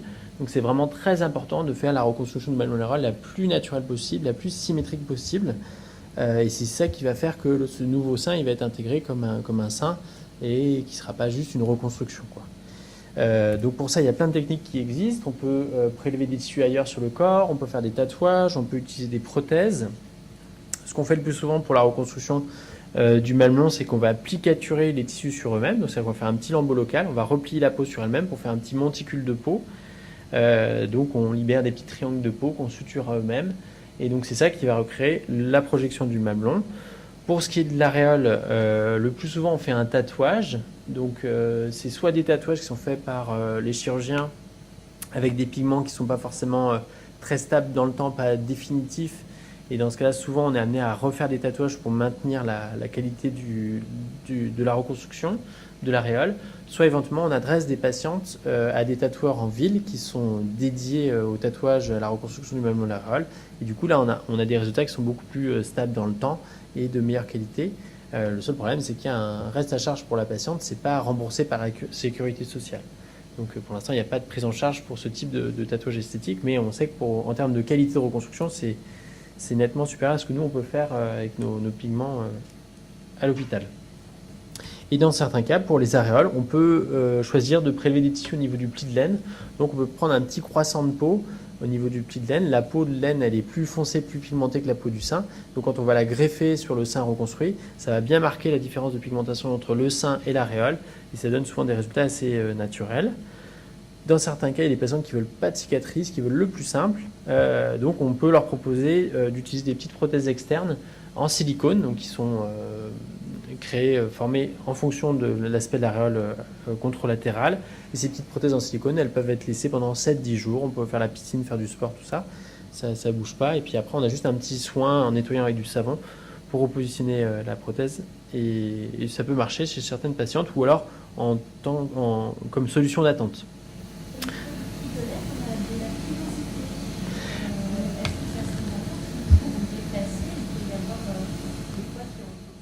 Alors effectivement, le pli de laine, il y a des poils, donc il peut y avoir des poils qui se mettent à pousser sur l'aréole reconstruite.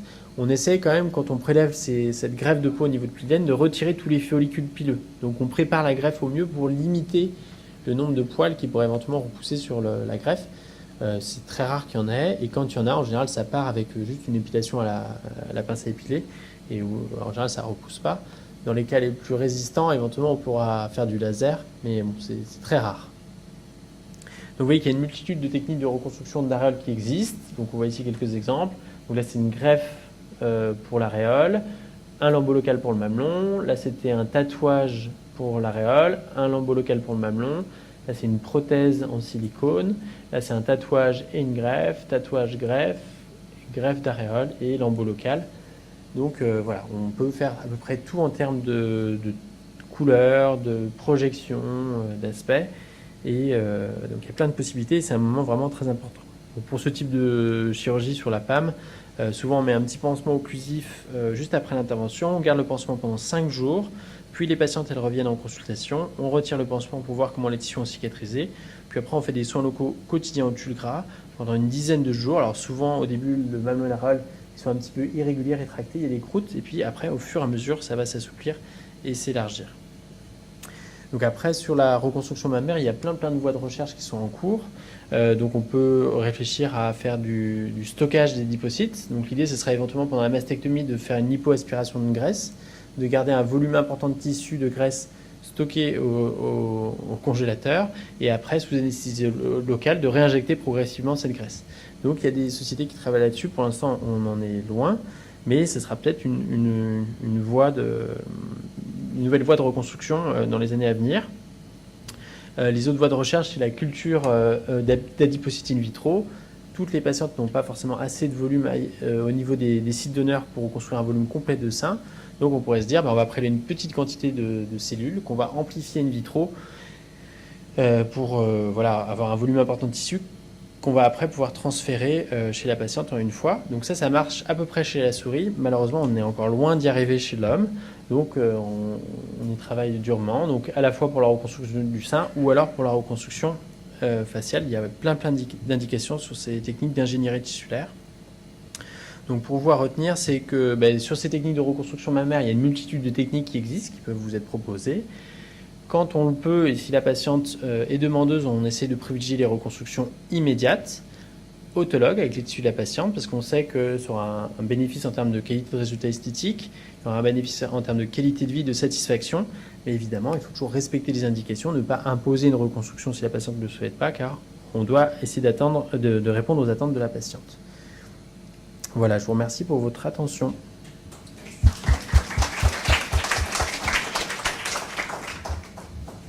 Question ? Est-ce qu'il y a des complications par rapport à l'injection de graisse? Parce que c'était à un moment donné, c'était inversé en fait, cette question d'injecter de la graisse au niveau des seins. Alors, votre question c'est est-ce qu'il peut y avoir un impact de l'injection de graisse sur le risque de récidive du cancer du sein ou de développer un nouveau cancer?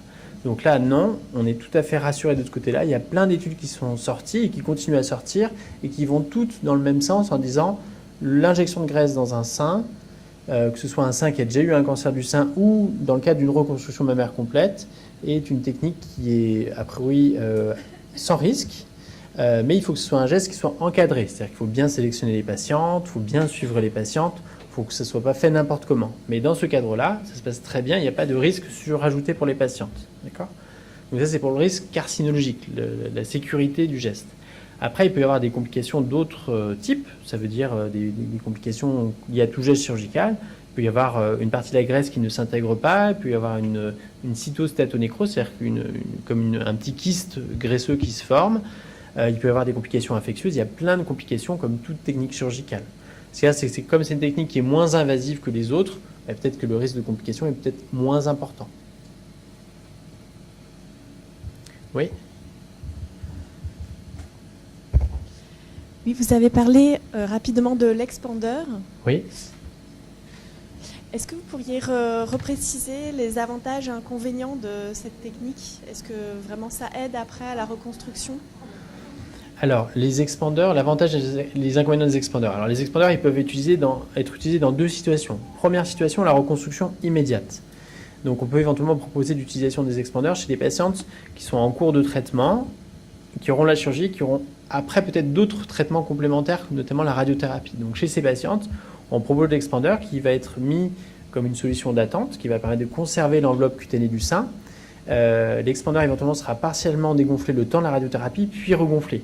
L'avantage de ça, c'est que ça évite de passer par l'étape sans la mastectomie, donc on garde l'enveloppe cutanée du sein, et après, tous les choix sont possibles. On peut rester sur une reconstruction autologue si on le souhaite, donc des tissus prélevés ailleurs sur le corps, donc on va remplacer l'expander par les tissus prélevés ailleurs sur le corps, et donc du coup, on va pouvoir tout enfouir derrière la loge créée par l'expander. Ou alors, s'il y a de la radiothérapie et que les tissus supportent bien la radiothérapie, qui sont de bonne qualité, peut-être on pourra discuter d'une mise en place d'une prothèse définitive.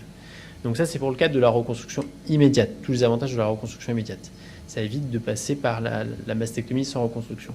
Pour ce qui est de la reconstruction secondaire, l'avantage de l'expander, c'est que ça va permettre de recréer une loge pour mettre soit une prothèse définitive de plus grand volume, soit éventuellement de mettre un lambeau des tissus prélevés ailleurs sur le corps sans avoir l'effet patch. D'accord ? Donc l'expander, il va être utilisé pour rétirer la peau et recréer une nouvelle loge. Voilà. Donc ça, c'est un intérêt assez important. Mais dans tous les cas, ça reste une solution d'attente. C'est jamais définitif. Alors, l'expander, on peut le garder pendant longtemps. Il n'y a pas, pareil, de limite pour le retirer. Ce qu'il y a, c'est que c'est une poche d'eau. Donc, l'enveloppe qui maintient l'eau peut avoir tendance à devenir poreuse avec le temps. Donc, le risque, c'est qu'au bout d'un an, 1 an et demi, voire 2 ans, l'expander il commence à fuir un petit peu et du coup, on perd le volume de la reconstruction avec l'expander. Donc, on le change pour ça parce que comme c'est de l'eau, du sérum, on sait que ça ne va pas durer longtemps. De toute façon, l'expander, ça fait un visuel qui est quand même moins abouti qu'après une prothèse définitive. C'est vraiment juste une situation d'attente. Exactement. Donc effectivement, l'expander, c'est un rendu qui n'est pas aussi naturel qu'une reconstruction définitive pour plein de raisons. D'abord parce que souvent on met l'expander partiellement gonflé pour ne pas mettre en tension les tissus, pour faire que les tissus cicatrisent au mieux. Donc souvent il peut y avoir des plis, des bosses pendant les jours qui suivent l'intervention, avant qu'on ait commencé à regonfler. Donc voilà. Quand on regonfle, ça remet en tension les tissus, ça rétire la peau. Et puis après, rapidement, l'expander il devient un peu rigide parce que c'est une poche d'eau qu'on gonfle, donc c'est dur, c'est tendu. Donc pour la patiente, c'est pas forcément très confortable. Et puis le rendu n'est pas naturel. En plus, on a tendance parfois à surgonfler l'expander pour avoir un petit excès de peau, pour après, quand on replace l'expander par la prothèse définitive, avoir un sein un petit peu plus naturel, un tout petit peu tombant. Donc du coup, en plus, on surgonfle les expanders. Donc effectivement, pour toutes ces raisons, c'est moins naturel et moins joli qu'une reconstruction définitive. Oui. Avec des injections par Avec les injections par lipofilling ou en utilisant le lambeau de Dieppe ou autre, on va dire, matière graisseuse, est-ce qu'on n'a pas un risque que le sein il tombe plus? Alors, le fait d'utiliser... Qu'il soit encore plus mou, qu'il soit plus mou en fait. Le fait d'utiliser les injections de graisse, donc le lipofilling ou le Dieppe, va pas majorer la ptose du sein ou le côté mou du sein. Non, il faut se dire plutôt que c'est la meilleure reconstruction parce que c'est les tissus de la patiente, donc ce sera le plus naturel. Mais c'est pas ça qui va majorer la ptose ou la chute secondaire du sein. Le sein, quel qu'il soit, il va naturellement tomber un petit peu avec le temps. Et nous, on recherche justement cet effet un petit peu naturel, sans forcément que ça tombe très bas, mais il faut que ce soit naturel, souple, mou, chaud. Donc la technique en elle-même ne va pas majorer cet effet-là. D'accord ? Et puis souvent, les patientes qui ont un volume important, elles préfèrent cette sensation-là, enfin cet aspect-là, avec leur tissu que quand on le fait avec des reconstructions par prothèse. Parce que si on a un volume important juste avec la prothèse, c'est très lourd, ça pèse sur le thorax, ça peut être un peu rigide. Voilà, ça ne vieillit pas très bien. Vous parlez de chaleur du sein avec la prothèse. Il n'y a plus cette chaleur du sein qu'on peut avoir avec le Dieppe. Alors effectivement, avec une prothèse, on a souvent un sein qui est un petit peu froid.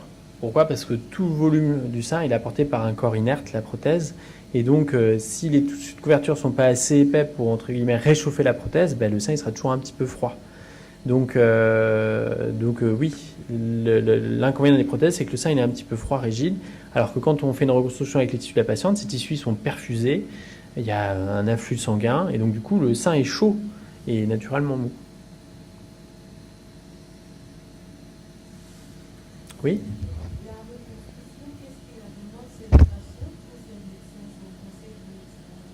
En fait, c'est les deux. Souvent, la reconstruction, elle est proposée par le médecin ou le chirurgien à la patiente. Et puis, la patiente, éventuellement, si ce n'est pas proposé, elle peut le demander, savoir est-ce que c'est indiqué ou pas chez elle, est-ce qu'on peut le faire ou pas. Oui, parce que j'ai une amie, après l'attaquement du ciel, il a fait rapidement. Mais moi, ça fait 2 ans maintenant, je commence à prendre peur parce que c'est aussi le bout d'intervention. Alors, quel que soit le délai entre la mastectomie et la demande de reconstruction, ça peut être fait. Il ne faut pas avoir peur parce que ça fait 2 ans, ou 3 ans, ou 5 ans. Il n'y a pas de délai. Est-ce que, par exemple, je ne sais pas, l'expandaire, il n'a qu'à proposer à cet instant-là, moi je vais faire ça, maintenant après, moi je prends un temps. Alors, je ne peux pas vous dire pourquoi ça n'a pas été proposé. Sans doute que ce n'était pas indiqué chez vous parce que le type de cancer que vous aviez ne se prêtait pas à une reconstruction immédiate. Voilà, mais maintenant, si vous avez cette envie, cette demande, il faut juste en parler avec le médecin qui vous suit et puis vous orientera vers un chirurgien qui pourra éventuellement organiser les choses. Mais encore une fois, c'est exceptionnel qu'il y ait des contre-indications à une reconstruction secondaire. Donc, si vous avez une demande de reconstruction, on peut, en général, toujours avancer dans ce sens-là.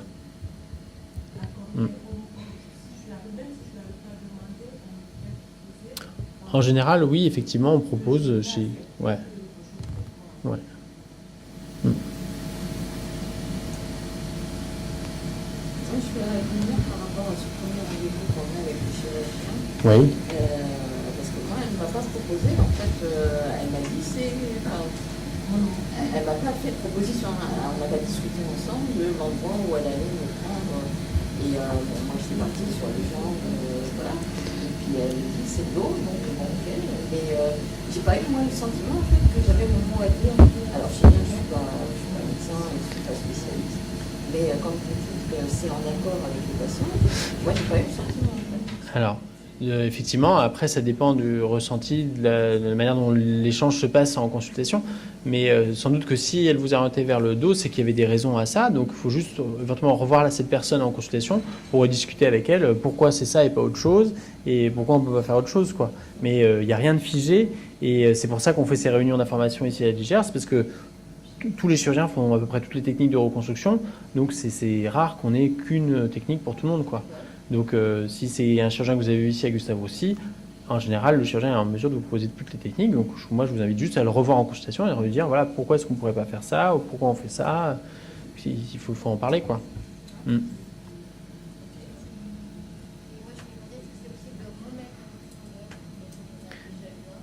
Alors, oui, il est toujours possible de remettre un expandeur. Quand on a un échec de reconstruction, que ce soit par prothèse ou par lambeau, il est toujours possible de remettre soit une prothèse, soit remettre un lambeau. Il faut juste laisser du temps au tissu de cicatriser entre l'intervention initiale et la deuxième intervention. Parce que ce ne serait pas une solution, puisqu'il y avait de la peau, il y avait l'expandeur, maintenant il n'y en a plus, la peau est encore, on remet l'expandeur. Alors, ça peut être une option, effectivement, de remettre cet expandeur. Après, ça dépend vraiment de la laxité des tissus, comment ils sont cicatrisés, comment ils sont adhérents à la paroi thoracique et la technique de reconstruction que vous souhaitez. Dans certains cas, il n'y a pas de bénéfice à repasser par un expandeur. Ça dépend vraiment de la technique. Juste pour éviter de prendre de la peau ailleurs, c'est ça que Il faut en discuter. Il n'y a pas... Même si on utilise l'expandeur, ça ne permet pas de résoudre tous les problèmes de peau. D'accord ? C'est-à-dire que l'expandeur, ça peut recréer une nouvelle loge, mais on n'a pas toujours assez de souplesse de la peau ou de laxité pour créer une loge complète comme on voudrait le faire en cas de reconstruction immédiate. Mais ça, il faut en reparler avec le chirurgien, le revoir en consultation.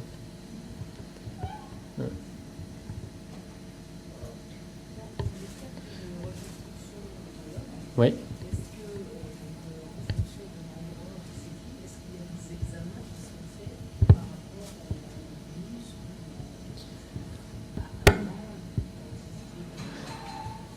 Alors, pour ce qui est des examens préopératoires des reconstructions autologues, pour le grand dorsal, on ne fait aucun examen préopératoire, ce n'est pas nécessaire. Ça n'apportera rien sur la technique opératoire. Par contre, pour les autres types de reconstruction, par exemple les tissus prélevés sur le ventre, sur la face externe ou la face interne de cuisse ou sur la fesse, là on fait le plus souvent un angioscanner, donc comme on a vu les images, pour faire une cartographie du réseau vasculaire et savoir où on va prélever les tissus. Donc, voilà. Pour ce type de reconstruction microchirurgicale, on fait un angioscanner. Pour les autres reconstructions, c'est rare qu'on fasse des examens complémentaires.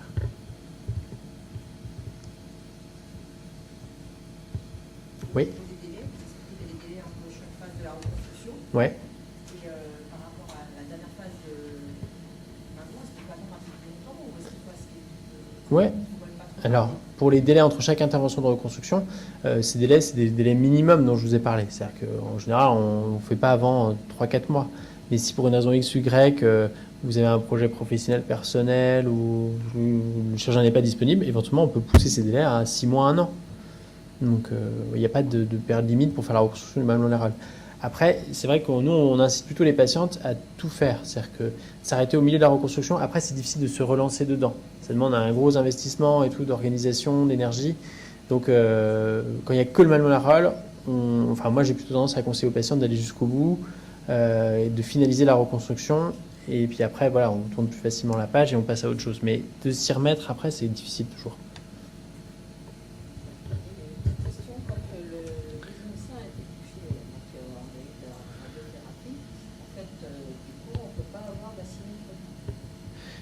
Alors, est-ce que le fait d'avoir la radiothérapie sur le sein contralatéral évite d'avoir une asymétrie ou une symétrisation, vous voulez dire? De faire un geste chirurgical sur l'autre sein? Alors, c'est pas une contre-indication absolue, le fait d'avoir la radiothérapie, mais c'est une contre-indication relative pour faire un geste de mastopexie. C'est-à-dire qu'on sera beaucoup plus prudent sur ce sein qui a été irradié, parce qu'il y a plus de risques de complications type de nécrose cutanée ou de souffrance de la glande des tissus en profondeur. Donc, c'est pas qu'on peut pas la faire, c'est qu'on la fera prudemment, et en tout cas, si on la fait, on fera un geste qui sera pas trop invasif pour le sein, pour limiter le risque de complications.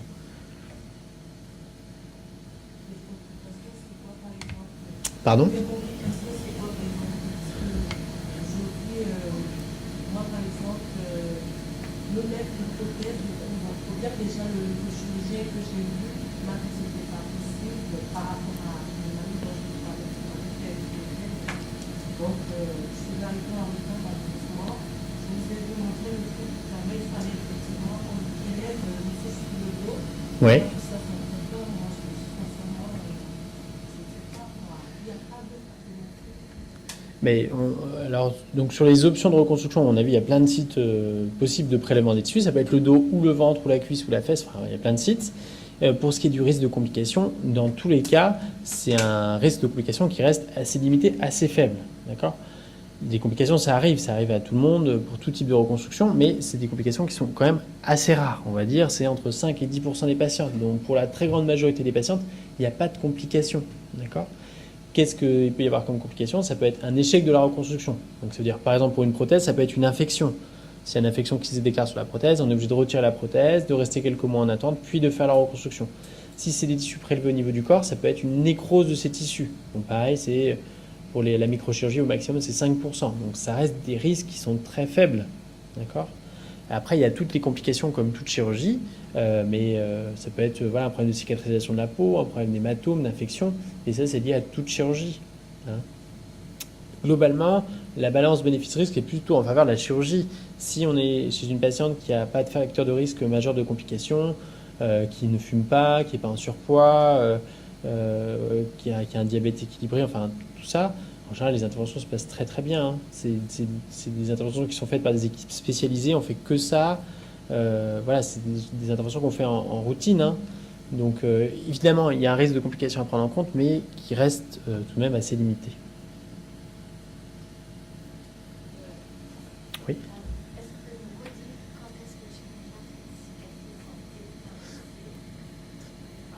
Alors. L'indication de faire une chirurgie en T inversé se pose en fait quand on choisit de réduire l'enveloppe cutanée du sein. Il y a certaines femmes en reconstruction mammaire immédiate qui ont trop de peau.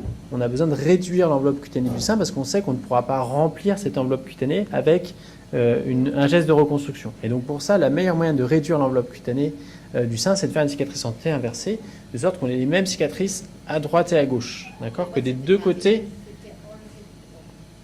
Dans certains cas, quand il y a déjà des cicatrices en T inversé, qui ont été faites pour une plastie mammaire de réduction antérieure au geste de mastectomie, on reprend ces mêmes cicatrices pour ne pas rajouter de cicatrices ailleurs sur le sein et on fait la reconstruction avec cette voie-là.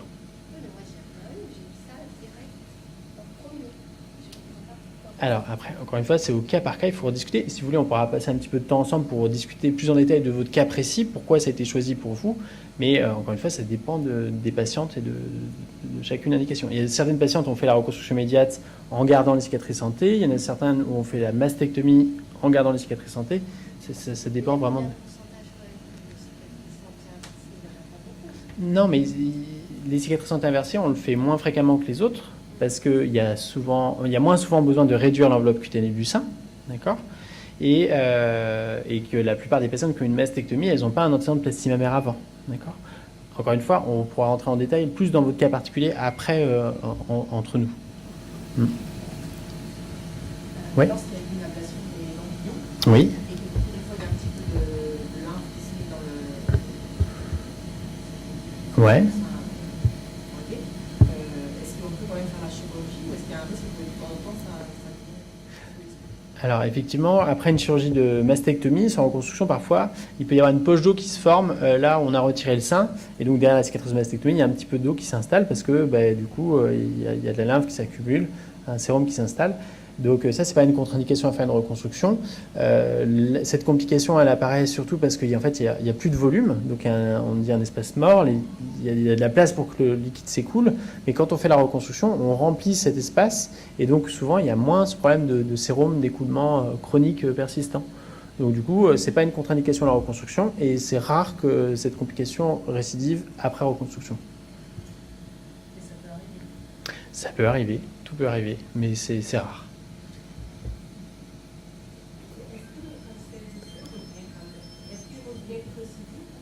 Alors, le cancer du sein peut récidiver, c'est le propre des cancers en fait, il y a un risque de récidive locale ou à distance. Donc ça dépend du type de cancer que vous avez eu, de l'agressivité du cancer, de plein de paramètres. Mais ce qui est sûr, c'est que c'est pas la reconstruction qui va favoriser la récidive ou qui va masquer une récidive si elle arrive. D'accord ? Donc de faire la reconstruction ne va rien changer à l'histoire naturelle entre guillemets du cancer. Ça ne va pas changer votre risque de récidive ou pas. D'accord ? Est-ce qu'il n'y aurait peut-être pas des études aussi poussées aujourd'hui pour qu'on sache quand est-ce que comment le temps, le mouvement, je ne sais pas, parce que quand vous testez comme ça, par exemple, celui que moi j'ai eu, il est arrivé comme ça, donc ça me semble pas. Alors pour l'instant sur le cancer du sein, on ne peut pas savoir quel est le facteur déclenchant direct. On n'a pas assez de recul. Peut-être dans les années à venir, on aura des facteurs déclenchants plus précisément identifiés. On sait qu'il y a des patients qui ont une prédisposition génétique, donc il y a un gène déficient qui peut entraîner la survenue d'un cancer. Mais pour toutes les autres patientes, on n'a pas forcément d'explication directe. Et après, on ne peut pas non plus prédire une récidive. On ne peut pas savoir chez quelle patiente tu as une récidive ou pas. On peut évaluer ce risque, mais on ne peut pas vous donner de pourcentage individuel. D'accord ? Donc voilà.